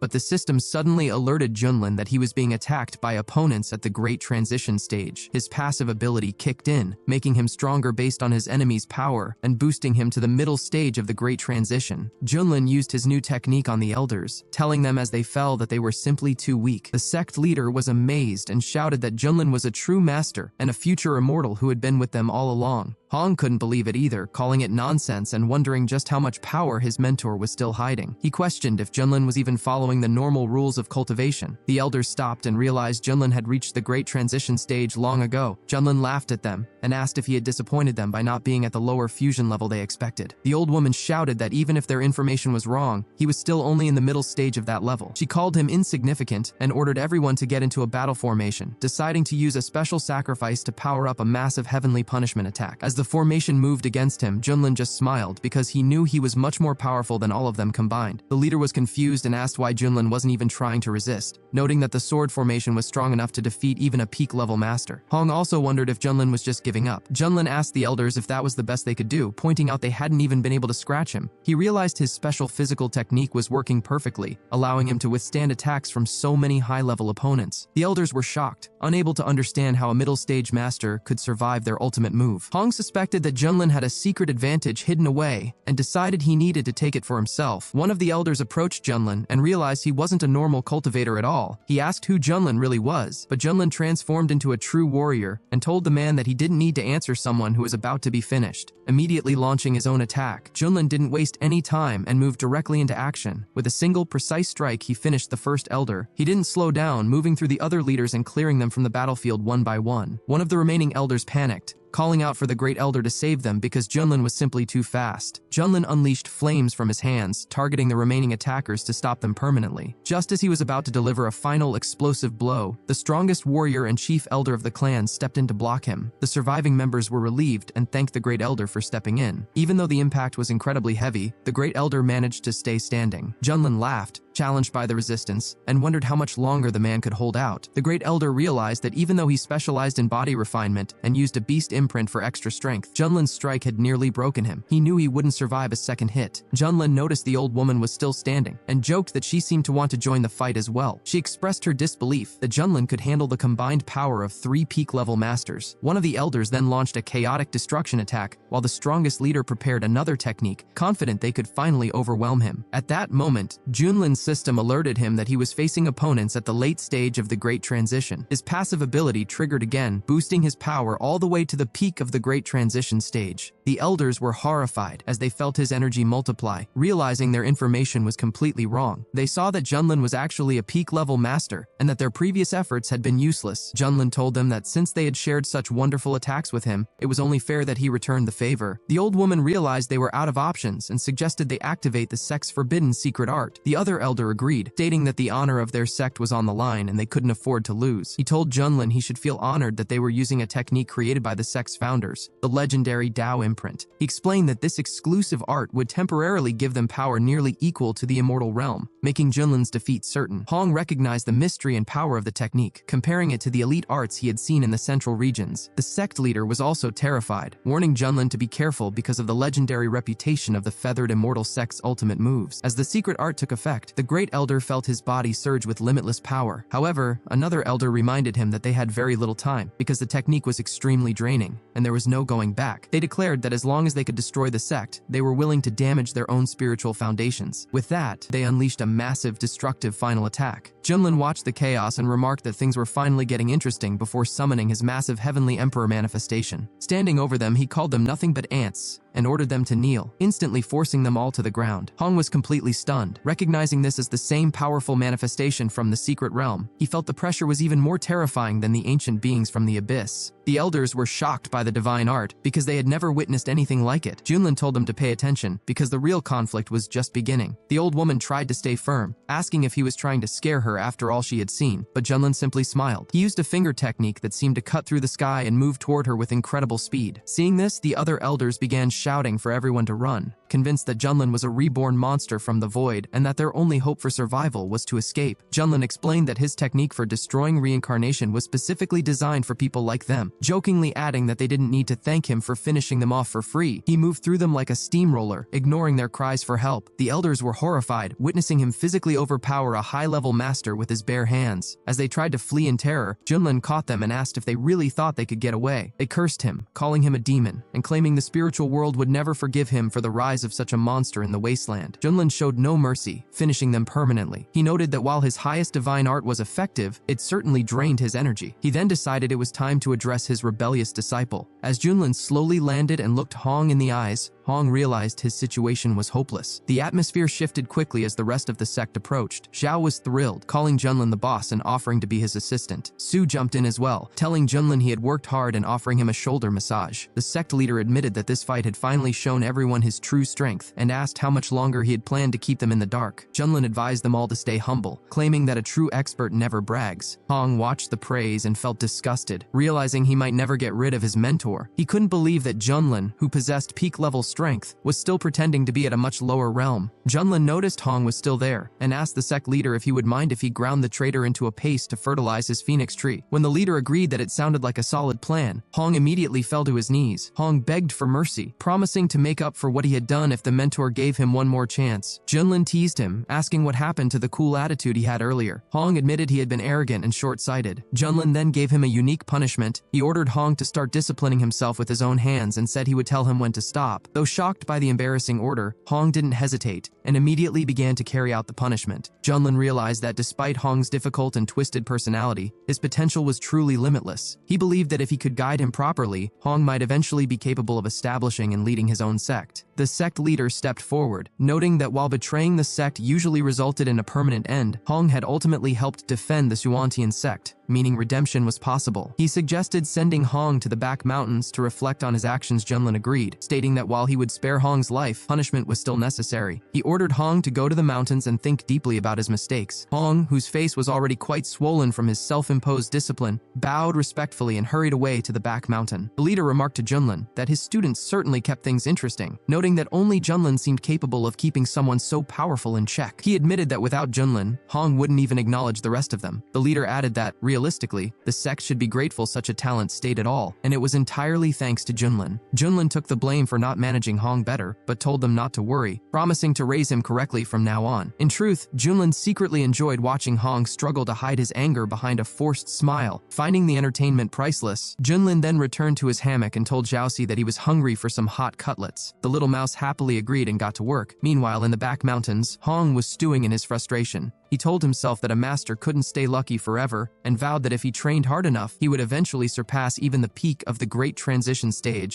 and reach the highest possible realms. News of the battle continued to send shockwaves through the eastern region. In the demon Buddhist state, people were in disbelief that Junlin was actually a Great Transition master who had single-handedly eliminated all 18 elders of the Feathered Immortal sect. One person lamented the loss of the million-strong army, while a monk labeled Junlin a bloodthirsty demon, calling for divine punishment to find him. Junlin had officially become the most wanted man in the entire eastern domain. In the province of spirits, a warrior shouted in surprise that the barbarian from the wastelands had not only survived, but had finished off an entire elite army. He felt relieved that he hadn't joined the fight that day, knowing he would have surely met his end. To calm his nerves, he barked orders at his servants to bring him more entertainment, clearly shaken by the news. Back at the Feathered Immortal sect, the young master asked his servant if the reports were truly accurate. The servant confirmed that the entire eastern region was talking about their crushing defeat. The young master couldn't handle the humiliation, shouting that Junlin was a master schemer who had hidden his true power just to toy with them. He realized that while he had been proud of reaching the body integration realm, thinking he could finally compete, it had all been a delusion compared to Junlin's true level. Elder Mo urged the young master not to lose hope, suggesting that the white-haired rival was likely an ancient monster who had lived for thousands of years. He pointed out that while the Great Transition stage might be the peak for their enemy, it was only the beginning for the young master. The master agreed, declaring his intent to ascend. He hugged Elder Mo and ordered him to notify the leadership immediately that he intended to awaken the Supreme Yang treasure ahead of schedule. Elder Mo was shocked and tried to talk him out of it, but the master was firm, stating that his only goal was power. He believed the solar true flame was his destiny, and that he would be reborn through it. Elder Mo eventually agreed to make the report. The master remained consumed by frustration, even seeing his rival in his dreams and vowing to finish him off the next time they met. 3 months later, Junlin was relaxing on a misty peak and asked Hong for a glass of 1982 Lafite. Hong quickly served the wine, though he was secretly annoyed, wondering when Junlin would stop acting so strangely. Just then, Junlin's system notified him that the daily check-in was updated. To his surprise, the system announced he had hit the jackpot and won an ultimate mount. Junlin jumped up in excitement, demanding to know what kind of creature it was. The system explained that although the mount was currently small, it was already at the Great Transition level. It was an ancient divine beast known as a kunpeng, a legendary creature with unlimited potential that could fly through the clouds and swim through the seas with ease. Junlin was thrilled, realizing this was the dream mount of every top-tier master. Hong watched Junlin's face, feeling incredibly frustrated and confused by how his mentor always seemed to have such amazing luck. Suddenly, Jiaoxi arrived with an invitation from the sect leader. It was an invite to a banquet hosted by the Zhu clan in the Spirit Province. Junlin noted that the Zhu clan's ancestors had recently reached a new level of power that had shocked the eastern domain. He suspected the invitation was a way for the clan to test his strength and show off their own dominance. Hong pointed out that the Zhu clan ancestor was now a pseudo-immortal, someone nearly as strong as a true immortal and far beyond a normal master. Given how many enemies their sect had made lately, Hong warned that the banquet could be very dangerous. Junlin, however, wasn't worried. He saw it as a perfect opportunity to show off his new mount and deal with any problems that came his way. The system immediately launched a new quest, tasking Junlin with attending the banquet on his new steed and successfully shocking the crowd to earn a special reward. Junlin told the system he was ready and eager to do a great job, while the others asked when they would be leaving. Junlin wasted no time and told them they were leaving right that second. Hong couldn't help but wonder why his mentor felt so confident, but Junlin decided to show him exactly why by snapping his fingers. Suddenly, the sky began to shake and a massive wind picked up. Animals nearby sensed the danger and began to act strangely, while the people in the sect panicked, wondering if they were being attacked again. The sect leader realized that a great supreme beast at the transition level was approaching, but he couldn't figure out where it had come from. Fearing it might be an attack from the Feathered Immortal sect, he ordered everyone to immediately activate the sect's protective array. Hong was stunned by the chaos, and Xiaoxi was so terrified she screamed that a monster was coming. Junlin, however, watched with a satisfied smile, noting that this was only the creature's juvenile form. He knew that if this kunpeng reached its full growth, even the 18 elders he had faced before wouldn't stand a chance. If a beast of that caliber actually attacked, the sect would be wiped out instantly. Junlin turned to Hong and asked if he liked what he saw, but Hong was too shocked to answer, wondering if his mentor had finally lost his mind. Junlin rose into the air to meet the creature, and Hong shouted after him, worried he was trying to get them all finished. But as the creature's true body came into view, the skeptics were silenced. Junlin gently patted the beast and called it a good boy, deciding right then that they would be partners. The leader was speechless, asking if Junlin had really tamed such a beast with a single gesture. One of the elders suggested that the beast likely already knew him. Su pointed out that the creature perfectly matched the descriptions of the mythical kunpeng from ancient texts. The leader recalled that a fully grown kunpeng could supposedly eat planets and travel across the multiverse, though this one was much smaller than the legend suggested. They realized it was likely still a baby, and its future power was beyond imagination. Junlin told everyone to calm down and explained that the beast was simply his new mount. The leader was amazed, claiming that Junlin must be blessed by fate itself. Hong was boiling with resentment. He couldn't understand why a lazy slacker like Junlin received such blessings, while he, a dedicated cultivator who worked tirelessly, was forced to serve at his feet. Junlin told the sect leader they were ready to go and that there was no need to worry. Still, Junlin felt like something was missing. With a few quick hand gestures, he used his techniques to materialize his entire house directly onto the back of the kunpeng. He shouted that it was perfect and invited everyone to get on. Xiaoxi happily followed the order and told her big brother Hong that their master was calling for them. Hong followed, though he was fuming. He admitted to himself that fate might favor the strong for now, but he refused to be a pawn forever. He vowed to wait for the perfect moment to steal Junlin's luck and make it his own. As the group set off, the sect leader asked one final time if Junlin would truly be okay at the Zhu clan banquet, reminding him that their ancestor was a powerful pseudo-immortal. Su told the leader that he was worrying far too much, pointing out that Junlin had never really needed their protection. Xiao agreed, jokingly adding that they should actually be grateful if he didn't just cause total chaos. The leader noted that while the Zhu clan thought they could push the Swantian sect around, they were about to realize that a tiger was walking right to their doorstep. He suspected they might soon regret sending that invitation. In the Spirit Province, the floating island of the Zhu clan was buzzing with activity. Residents and guests from various noble families were arriving for the ceremony. Word had spread that the Zhu ancestor had reached the level of a pseudo-immortal, and the aristocrats were flocking to show their respect. It was a massive stage, and as they say, a big stage needs a big audience. At the main residence, guests shouted their congratulations to the Zhu ancestor, wishing him divine protection for the next 300,000 years. They whispered that if he managed to become a true immortal, he could live for over 1,000,000 years. Young Master Zhu told the guests they were flattering him too much, but promised that the Zhu clan would always look after its allies. When asked if the Xuantian sect had been invited, the young master confirmed they had. However, he doubted they would actually dare to show up. He warned that if they sent some random messenger just to brush them off, they wouldn't even be allowed through the gates. An elder asked what would happen if Junlin himself arrived, and the young master replied that it would finally be an opportunity to show everyone the true power of the Zhu clan. The elders and guests chatted about how even an honorable person like Junlin would have to be humble and offer a toast to young Master Zhu. They laughed, noting that since the Zhu ancestor was now a pseudo-immortal, no matter how powerful other masters were, they couldn't compare. Suddenly, the crowd looked up at the sky in total shock, asking what was approaching. High above, Junlin was flying in on his new mount, with his entire house built right on top of it. The villagers were stunned, recognizing the creature as a kunpeng, an ancient divine beast that was thought to have disappeared from the world long ago. The guests were amazed, with some suggesting that the appearance of a kunpeng was a lucky omen for the feast. They assumed that only someone with incredible connections, like the Zhu ancestor, could bring such a divine being to the event. Young Master Zhu, trying to save face and play along, claimed the arrival was a guest with close ties to their ancestors. He even made up a story about how his parents had welcomed this figure when he was born. Though he claimed they eventually lost touch, the guests were impressed, thinking the Zhu family's status was even higher than they had imagined. In reality, no one actually knew who the mysterious figure was since they hadn't seen him before. They admired the courage of this friend who had traveled thousands of miles to attend. Junlin's arrival caused a stir, and many began to believe the rumors that the Xuantian sect was truly an ancient and powerful order, clearing away any previous doubts they had held. One of the guests marveled at the sight of the kunpeng, wondering what true power lay hidden within its depths. The young master of the Zhu family watched intently, claiming that the creature's appearance revealed the true status of its owner. The people around him praised the young master, calling him the best of them all and their true leader. He cautioned everyone to think carefully before they acted, but a guest admitted that nobody really understood who this newcomer was, or what he was capable of. The master noted that the newcomer certainly had a lot of nerve to show up so boldly. Suddenly, the ancestor of the Zhu family made his entrance. He admitted he hadn't expected someone from the Xuantian sect to be the one controlling a legendary kunpeng. As he looked at the divine beast, he thought about how beneficial it would be for his family if such a creature were on their side. In fact, if he weren't worried about the Xuantian sect's recent reputation and the other powerful figures nearby, he might have already tried to take it by force. He addressed the group, stating that the arrival of such a magnificent beast truly brought a new breath of life to the Zhu family. At that moment, the system notified Junlin that he had successfully completed his task. As a reward, the effectiveness of his abilities and methods would increase his training speed by 30 times. Junlin mused that while the reward was helpful, it was also good to see that his grand entrance had earned him some respect from the Zhu family. He formally expressed the well wishes of the Xuantian sect, hoping the ancestor would successfully navigate any future challenges. The ancestor invited them into the house, noting that while the monks usually viewed him as an old demon, he saw that Junlin was quite different from the enemies he had faced before. The other guests observed Junlin, whispering that despite his young and non-threatening appearance, he was actually quite charming. He didn't look at all like the legendary enemy they had expected. Xiaoxi sat down at the banquet table, excited by the massive spread of delicious food, and invited Hong to join her. Junlin told her to go ahead and eat as much as she wanted. She checked if it was really clearly okay, and once confirmed, she didn't hold back. However, the young master of the Zhu family approached them to introduce himself. Junlin wondered if they were actually meant to be friendly. The master explained that he was the youngest son and a direct descendant of the Zhu family ancestor. Junlin, completely unimpressed, just casually picked his nose while the master was talking. The young master told him it wasn't too late to get to know him, but Junlin dismissively called the introduction nonsense. The young master doubled down, reminding Junlin that as the heir to the family, his ancestor was the head of the entire wasteland. He asked Junlin how he dared to be so bold and wondered why he wasn't showing more respect. Hong watched the exchange, knowing that Junlin had already defeated the Holy Sun who could transform into a heavenly being. He realized that no matter how hard this young master tried, he couldn't compare to someone of Junlin's caliber. Despite this, the young master remained overconfident. He believed his charms could attract any girl's attention and hoped to eventually use that influence to get close to the master. The young gentleman approached Hong and, calling him a beauty, asked if he liked flowers. Hong realized this guy was completely clueless. In the central regions, those specific flowers were valuable materials for potions that boosted spiritual power, yet here they were being used as simple decorations in vases. To Hong, the ignorance was almost funny. The young master continued his flirting, referring to Hong as a red fairy and asking why he didn't seem interested in the gift. Hong flatly replied that he shouldn't be called a fairy because he was actually a man. The young master laughed it off, claiming the red fairy was quite witty. He even suggested they go to a private room to exchange experiences on how to improve their skills. Getting fed up, Hong turned around and unleashed a burst of flames just for show. The crowd was startled, wondering what kind of spectacle they were witnessing. The young master was stunned, feeling a terrifying pressure coming from the red silhouette in front of him. Even the power of a pseudo-immortal like the Zhu ancestor seemed small compared to the aura Hong was projecting. Realizing he was in over his head, the young gentleman fell to his knees, terrified and wondering if this was some new, aggressive way of dealing with unwanted attention. The head of the Zhu family rushed over, seeing his son in despair and fearing they had offended someone valuable. He apologized to Hong, blaming his son's behavior on a lack of discipline. Hong repeated once more that he was a man. The chief was genuinely surprised, noting that Hong had a slender and elegant figure that could easily be mistaken for a girl's. However, after taking a closer look, the chief realized he had indeed made a mistake. Despite the correction, the chief continued to speak to Hong in a way that felt like he was still being teased. Hong reached his limit, looking at his own hands and thinking that these people were practically asking for their lives to be finished. Suddenly, Xiaoxi came running over, telling Red Brother that she had taken some wine from the guests and was quite enjoying it. Hong sighed, thinking that his inability to deal with these situations was his own fault for not having enough strength yet. He decided not to stay on the wrong path, as it would only lead to more frustration. The Zhu leader apologized again for the confusion regarding Hong's identity. Hong simply grabbed a drink and moved on, while Xiaoxi laughed, trying to maintain her own reputation. The guests were all confused by the strange group, wondering about the unusual characters that had arrived with Junlin. Junlin eventually walked up and told Xiaoxi it was time to get ready to leave because he was getting hungry. She agreed with her master immediately. As they prepared to go, the young master passed by, still feeling shaken and demanding some attention from his servants to calm his nerves. Hong watched the young master from a distance, noting how the man was constantly on edge. While standing behind a wall, Hong noticed a strange man following the young master. He immediately sensed a heavy curse radiating from the stranger and decided to stay back to see how this dramatic situation would unfold. The young gentleman sat back at the table, preoccupied with how he could win over the person he was interested in, but the girls around him told him his chances were slim. Suddenly, the mercenary who had been shadowing him launched a surprise attack. Terrified, the young master could only cover his face with his hands and shout something nonsensical about wanting a kiss in his panic. To everyone's surprise, the mercenary's sword shattered into tiny pieces upon impact. The mercenary realized he had miscalculated, suspecting the boy was protected by a high-level secret spatial barrier. He knew he had missed his best opportunity. The young master, regaining a bit of his bravado, called the mercenary a big dog and asked how he dared to cause trouble within the Zhu family estate. Guards quickly surrounded the attacker, declaring they would protect their young master. The mercenary realized he had to act fast before more people arrived. Even if it meant he could never be reborn, he felt he had no choice but to fight his way through. The young gentleman's arrogance only fueled the mercenary's rage. Moving like lightning, the assassin tore through the guards, finishing everyone in his path. He eventually reached his target, bypassed the young master's defenses, and managed to wound the boy's hand. The guards redoubled their efforts, shouting that an intruder had invaded their territory and needed to be finished off. During the struggle, the mercenary noticed a specific pattern on the young master's back. Realizing he was connected to the west, the young master, confused and nursing his wound, asked the mercenary why he was being pursued so relentlessly when he hadn't even touched him. The mercenary ignored the plea, attacking again while shouting about a past grievance involving an orchid. He declared the young master had to die. Word quickly spread through the estate that an assassin was in the backyard, attempting to finish off Mr. Zhu's son. Junlin heard the commotion and asked asked Hong if he knew what was going on. Hong admitted he was only guessing, but suggested they go check it out together with Xiaoxi. However, Xiaoxi was currently more interested in her drink than the fight. Just as things looked dire, the chief of the Zhu family entered the fray, stopping the mercenary's sword with just 2 fingers. He asked how the man dared to interfere in Zhu family business and if he had a message to deliver. The mercenary, struggling to breathe under the chief's pressure, was shocked by the man's overwhelming strength. He realized that if the chief hadn't intervened, he definitely would have finished the boy. The young master, still acting entitled, told the elder that the assassin was just a modern sick person and that he wouldn't have bothered with him anyway. He threatened that if the mercenary continued, he would personally make sure he was finished. The mercenary clarified that he wasn't claiming to be a saint, but he wanted everyone to listen carefully because he was standing by his actions and his identity. Guests gathered in the square to see what was happening, quickly realizing he was a well-known demonic swordsman. People whispered about his reputation, noting that his sword skills were incredibly accurate and that he followed no rules. If he disliked someone, he simply finished them. It was said that he had spent a long time traveling through Yunzhou, challenging and defeating strong opponents, but no one expected him to target the heir of the Zhu family. The leader was confused, wondering how a representative of the family could get tangled up with someone from the demonic world. The mercenary told him to be quiet, explaining that this was a personal matter. The young master claimed they had a deep feud, even though the mercenary was still trying to attack him in his final moments. The mercenary asked if the young master really didn't understand the depth of their conflict, specifically regarding what had happened to his younger sister. The young master seemed genuinely surprised to hear about a sister. The mercenary explained that his sister Hao had always been by his side. After some major life events, she had begun studying alchemy and planned to travel to see the legendary flowers in the sea. The mercenary had decided to go with her to focus on his sword art. However, a few months later, he found her broken jade bracelet and realized she had ended up in the city. After a desperate search, he discovered she had been kidnapped by the young master and the Zhu family. He pointed out that everyone knew the heir of the Zhu family was obsessed with women and practiced dark arts on Mount Liman, where many women had supposedly suffered. Since his sister was a talented cultivator, he was certain she had met a terrible end at the young master's hands. He had spent years training and looking for ways to break through spiritual barriers just to get his revenge. He admitted that he usually couldn't get close because the young master was always surrounded by strong servants. He had to hide and wait for the perfect moment, deciding that this feast, the time when the young master was most relaxed, was his best shot at success. Instead of showing remorse, the young master told the mercenary that he admired his animal-like strength. He then casually licked his lips and admitted he actually remembered the girl now. He noted that while he had forgotten most of the women he had encountered, her image stayed with him because she had a very attractive figure. He added that it was a shame her personality was so explosive, comparing her to a firework that would go off at any moment. The mercenary thought back to his sister, remembering how she used to tell him to put away his blade and just stay by her side. Young Master Zhu simply licked his fingers again and remarked that those were exactly the kind of women who attracted him the most. He explained that the harder they were to win over, the more satisfaction he felt when he succeeded. He continued by describing how much he still remembered her amazing figure, though her personality was as volatile as fireworks. He told the mercenary that taming a woman like that gave him a huge sense of achievement. He admitted that he had forced her into his quarters at the Immortal's Tower. He described how she had fought and scolded him at first, but after he had his way, she was left crying and begging for him to stop. He claimed that the sound of her pleas was still clear in his mind. The young master boasted about how he had played with her for 3 days straight until her spiritual power collapsed. Once he got bored, he finished her off by breaking her neck, calling it a merciful way to go. He even suggested that the mercenary should thank him for treating his sister so well. Driven to the point of madness by these words, the mercenary asked how such a monster was still allowed to breathe. He launched a desperate attack, but the elder stepped in and knocked him down from a distance. The elder dismissed the mercenary as a mere demonic cultivator and claimed his sister's life was worth nothing compared to the family heir, adding that serving as a cultivation tool was her way of making up for her low status. The mercenary shouted for them to shut up, refusing to let them compare his sister to a person he considered dirt. Young Master Zhu mocked him further, calling him a barking dog and saying his sister was lucky to have served him. He joked that since the mercenary had only scratched his hand, while he had done much more to the sister, the mercenary was the one overreacting. The mercenary lay on the ground, calling them all insane, but he was too broken to stand. Junlin watched the scene unfold, noticing the irony of the situation. A man who worked tirelessly to avenge his sister was labeled a demon, while a noble heir committed the most disgusting acts in secret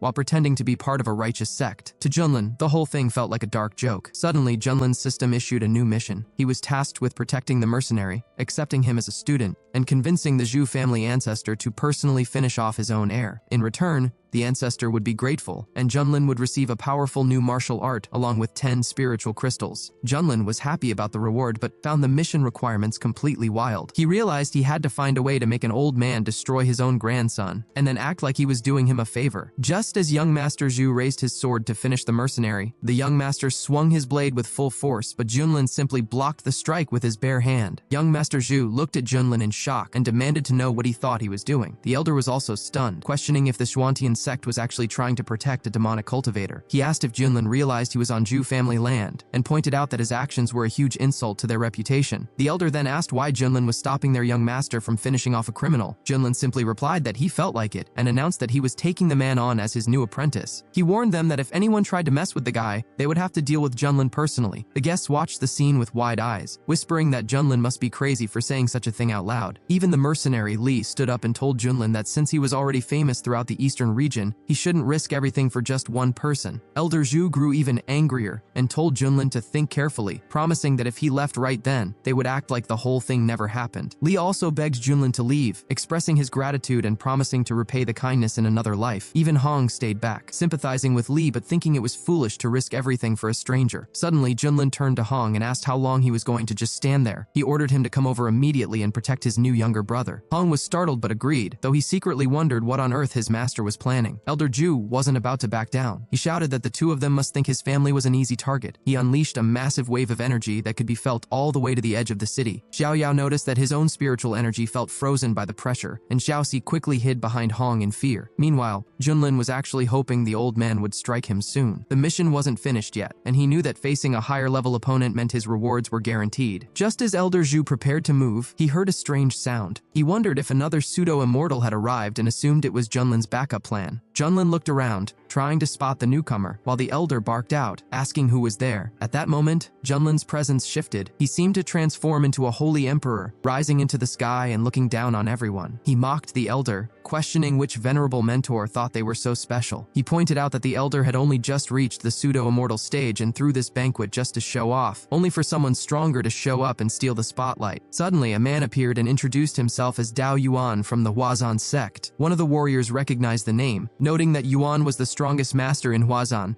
and the personal teacher of the Holy Sun. Rumors said the Holy Sun had been disabled, and 18 elders had been finished off, so it was clear Yuan wasn't there to be friendly. Elder Zhu realized this wasn't an ally but another enemy for Junlin. He felt relieved, thinking Junlin had dug his own grave and that he wouldn't even have to lift a finger to see him finished. The elder told Yuan that Junlin was right behind him and encouraged him to settle his business. Yuan asked Elder Zhu if he really thought he needed permission to act. Junlin, showing no fear at all, simply gave Yuan the middle finger and told him he was right there, asking him exactly what he wanted to do about it. Hong was a bit surprised, wondering if his master truly understood the massive power gap between himself and a pseudo-immortal. Yuan, hearing Junlin's dismissive tone, grew even more furious and began to unleash his full power. Junlin, however, wasn't bothered at all. He mocked Yuan, asking why he was barking like a stray dog, or if he was just pretending to be one. Yuan completely lost his temper at the insult. Calling Junlin a little brat, he activated a glowing golden sphere and ordered him to die. Junlin noticed that the space around them had been locked, realizing the situation was getting intense. Even the Zhu family elder was worried, seeing that if that golden sphere exploded, the entire estate would be destroyed. He was frustrated that a newcomer might cause him so much trouble. Instead of running away, Junlin charged directly at the sphere to destroy it, determined to finish his mission right then. The guests watched in terror, shielded their eyes from the blinding light, and wondered what was happening. At that moment, the system notified Junlin that he was facing an early-stage pseudo-immortal. His passive ability kicked in, boosting his own strength to the middle stage of pseudo-immortality. Hong was shocked by the sudden change, feeling a pressure from his master that was even more terrifying than a demon from the deepest abyss. Junlin asked his opponent if that was really all he could do, joking that the attack wouldn't even scratch his nails. He launched a counterattack that left Yuan completely stunned. The guests were equally shocked to realize Junlin was actually a pseudo-immortal himself. The Zhu family leader couldn't believe it, and even Li feared for what might happen next. One guest noted that Junlin's arrogance was justified by his power, realizing Junlin had been hiding his true strength from everyone this whole time. Yuan was angry that Junlin had kept his high-level cultivation a secret, claiming he had disgraced all cultivators. Junlin jokingly insisted he was innocent, swearing to heaven that he had only recently broken through and was at a lower stage before the fight started. Yuan didn't believe him for a second, thinking Junlin was trying to play him for a fool. Junlin replied that he didn't really care what Yuan believed, but noted that Yuan was the only one slow enough to fall for it. Yuan declared he had never met anyone so bold and launched a solar annihilation seal attack. Junlin didn't even flinch. He just smiled and asked for a chance to prove his strength. The Zhu elder thought Junlin was just showing off off and expected Yuan to crush him, but he was surprised when Junlin easily blocked every move. He suspected Junlin must be using a powerful protective artifact since he didn't have a single scratch on him. Junlin started to get annoyed, telling Yuan to try harder. He bragged that his own physical strength was tougher than any sect's defensive formation. He realized his unwavering tyrant technique was working perfectly, and he hadn't even pushed it to full power yet. Yuan then brought out a Holy Sun artifact made by top craftsmen, claiming that even late-stage pseudo-immortals had to be careful around it. He challenged Junlin to see if his body was truly stronger than this legendary weapon in a head-on clash. Junlin remained completely unfazed, telling Yuan that they would soon see just how far he could actually go. Yuan was livid, refusing to believe a single person could withstand his full power. Junlin, however, found the whole thing tedious, remarking that the noise was becoming quite annoying. To everyone's absolute horror, Junlin grabbed Yuan's massive attack with his bare hands, lifted him into the sky, and completely neutralized him with one simple movement. Watching from below, the Jew elder shouted that Junlin must be an ancient beast disguised in a human body, noting that anyone else would have been turned into a pile of meat by now. Yuan was in total denial, unable to process how his ultimate move, designed to finish pseudo-immortals, couldn't even leave a mark on Junlin's skin. Junlin teased him, asking if he was jealous of his natural resilience, and called the holy artifact a broken toy before offering Yuan one more chance if he felt lucky. Yuan declared that this was the final straw,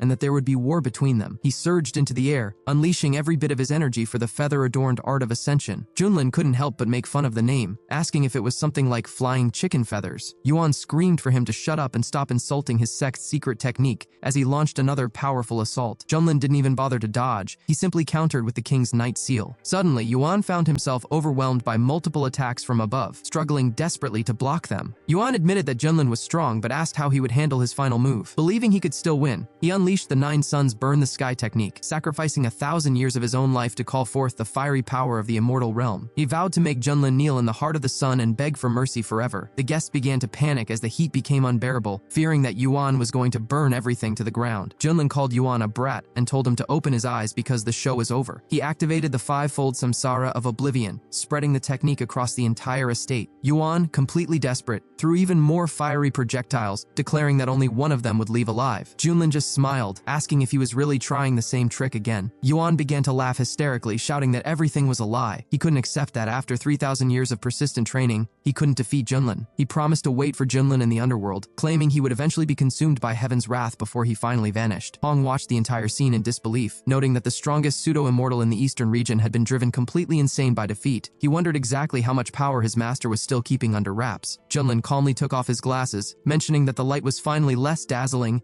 and it was time to wrap up the quest. He descended to the ground and approached Elder Zhu. The Elder, now completely humbled, told Junlin that his divine power was truly inspiring and expressed his deep admiration. He nervously asked if Junlin had any further instructions. Junlin looked at him and asked if he had any objections to his new disciple. The Elder quickly replied that he wouldn't dream of objecting and begged for mercy. Junlin then pointed out that his new student, Li, had been humiliated and mistreated by the Zhu family. He asked if the Elder agreed that, as a teacher, he should help his student get revenge. The Elder immediately agreed that it was perfectly reasonable and justified, though he nervously wondered exactly what Junlin planned to do next. Junlin stated that his initial thought was to finish every member of the family right there. The Elder was stunned and asked for clarification, unable to believe what he was hearing. Junlin calmly asked if the demand seemed like too much, noting that life for the people on the Jingjiang Islands had become incredibly difficult. He pointed out that many were dissatisfied with how the Zhu clan had been running things and asked how those problems were supposed to be fixed. Elder Zhu begged for the requirements to be lowered, mentioning that many in his clan were innocent. Junlin shot back that while the old man had only lost some followers, his disciple had lost his actual sister. He called the Elder a heartless old man for showing no mercy until it was his own people on the line. The Elder lowered his eyes, asking Junlin to look at him and his son, pleading for mercy and admitting he couldn't bear to lose his own child. Junlin turned around and told the Elder to get up. He said that if he were to go his own way and show a bit of mercy, then the Elder must at least remove the main cause of all these disasters. The old man realized what had to be done and agreed, stating he couldn't stand the situation any longer and would deal with the source of the trouble. He asked if Junlin was serious, knowing that wiping out the whole clan was a heavy burden, but that removing the specific culprit was a different matter. Elder Zhu then turned toward his own son, but instead of talking, he immediately fired a powerful electric beam. The young master was terrified, asking his father what he was doing and what was supposed to happen next. Junlin watched and told the old man it seemed like he was questioning his own assumptions, offering to help explain the situation if needed. The old man mentioned the saying that children don't teach their fathers, calling it an interesting thought. Junlin agreed, and the Elder promised that Junlin would be satisfied with the outcome. Suddenly, the elder lunged at his son, grabbing him by the throat. Despite the young man's pleas, the elder held on until the very end, finishing his own heir to save the rest of the clan. Once it was over, the elder expressed his deep gratitude to Junlin for his kindness and generosity, thanking him on behalf of the entire family. Lee, the mercenary, started laughing hysterically, seeing that those who acted like animals were finally punished. Junlin approached him and noted that while fate is often cruel, his enemies had finally been held accountable. He then asked Lee if he was truly ready to become his disciple. Lee fell to his knees in tears, declaring that he was ready to serve under Junlin's control. He stated that his destiny now belonged to the master and that he would do whatever was commanded of him. Junlin told him not to worry, welcoming him as a successful student. Junlin mused to himself that while the situation was intense, it had worked out miraculously. Since the initiation ceremony was complete, Junlin decided to give Lee a new technique called the Mixed Heavenly Sword. As soon as Lee received the ability, a flash of light appeared, and all the swords in the area were suddenly pulled toward him by the sheer force of the technique. Lee looked at his hands in awe, realizing this was a true sword style that followed the way of heaven. He felt that every movement contained a will strong enough to crush the earth, making his previous skills look like nothing. He wondered again just how powerful this master truly was. Junlin told Lee that he had been a bit too arrogant, but by granting him this art, he would truly be able to create his own destiny. Hong watched from the side with a bit of jealousy, noting how Lee had gone from being a desperate outsider to a loyal follower in an instant. Hong felt his heart tremble at the power Junlin was displaying. He knew that one serious blow from his master could destroy the void itself. He mused that fate was like a dog. If you didn't stop playing with it, it would eventually burn you. And Junlin possessed a fire from the underworld that could turn even a broken sword into smoldering ash. Suddenly, Lee began coughing and spitting out a dark liquid. Junlin explained that because Lee had used so many forbidden secret techniques in the past, his body was on the verge of collapsing. His foundation had been heavily damaged by internal resistance, and it looked like he might have to give up hope of ever recovering. To fix this, Junlin handed him a glowing orb and told him to eat the medicinal elixir inside, promising he would feel changes he never expected. Lee was confused. The medicine looked like a strange mushroom and seemed quite unusual. Junlin hoped the boy would trust him, noting that the elixir was infused with the smell of hatred for his country, which would help awaken the ancient demon blood hidden in his veins. Junlin told him that while there were harmful elements in his body making him feel weak, he shouldn't worry. Eating this dust-like elixir would set everything right. Lee swallowed the pill and immediately transformed into a terrifying monster, projecting a surge of strength that shocked everyone present. However, Lee turned to Junlin and admitted he felt incredibly tired. Junlin noticed that Lee now carried a strange and ominous presence that caused concern for everyone nearby. This aura, related to practices affecting both body and mind, triggered feelings of fear and anxiety in the crowd. The system alerted Junlin that Lee was now fully exposed to demonic blood, which was causing aggressive and restless behavior. It warned that it was crucial to control Lee's actions to ensure everyone's safety. Hong was baffled, wondering what kind of technique Junlin had used to force a breakthrough from the initial fusion stage to the great stage all at once. Even though Hong had reached a high state of power in the central regions, he had never seen such a strange and abrupt increase in strength. Lee began laughing uncontrollably and started waving his sword around wildly. The other warriors were terrified. They could see he was at the fusion stage, but the power he was releasing was far beyond that. They feared they wouldn't even be able to survive a single blow from him. Junlin watched the scene and noted that activating the blood force was like giving wings to a tiger. Suddenly,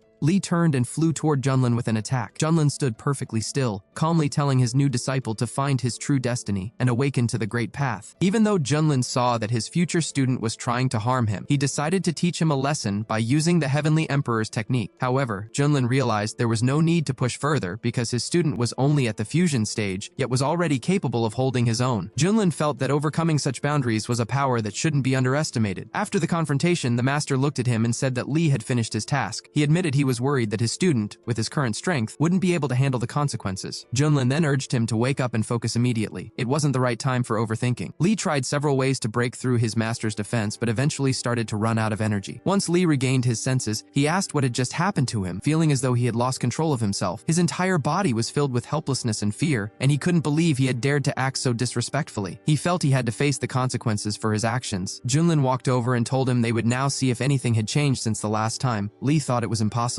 but after looking closely, he was thrilled to see that his level had actually increased. Junlin noticed that Lee's personal path remained the core of his strength and was becoming even tougher, almost like it had been tempered like iron. Lee knelt down and expressed his deep gratitude to his teacher. Junlin explained that Lee had just activated his special inner power, which provides incredible strength but can't be sustained for long. He advised him to learn how to keep it in balance, and Lee promised to remember those instructions. Elder Ju started laughing and congratulated Junlin on finding such an excellent student. He suggested they have a drink to celebrate their lucky day. Junlin was a bit surprised and asked if that would interfere with the main event, since the feast was supposed to be in his honor for successfully handling the recent crisis. The elder told him not to worry because the joy was only growing. However, people nearby were gossiping about how the elder from the Zhu family had just taken out 2 of his own men and was now acting very humble toward Mr. Lunlin. They couldn't believe how much things had changed. Hong heard these whispers and realized that in this world the powerful are the ones who make the rules. He saw how this man was able to force the elder to eliminate his own people and still have the elder feel grateful to the point of tears. He realized he needed to get stronger himself or he would always be under someone else's control. Junlin agreed that the matter was settled and told the Zhu family they could keep celebrating. He then told Hong to grab his little sister because they were heading out. Hong told his master that he understood and would get it done. Before they left, Senior Zhu told Junlin to visit them whenever he had time, saying it was a great honor for the Zhu family to welcome them. However, Senior Zhu also got frustrated, mentioning it was a shame that such a big celebration was cut short. Suddenly, one of the guys called out to the master and said he had finally found the young master's hand. The boy asked where the young master was, but Elder Zhu told him to just throw that hand into the backyard for the animals. He then yelled at everyone else to leave, announcing that the party was officially canceled. At that moment, Li was on the ship and felt like he was in a dream while traveling on a divine beast. Not only had he settled the score for Xiaofei, but he had also become a student of Master Junlin. He thought about how Hong was just as beautiful as the rumors claimed and figured he should go say hello now that he was a student. Li approached and mentioned that his senior sister was not only talented, but also incredibly beautiful. He said he looked forward to learning a lot from her during his studies. Hong saw him coming again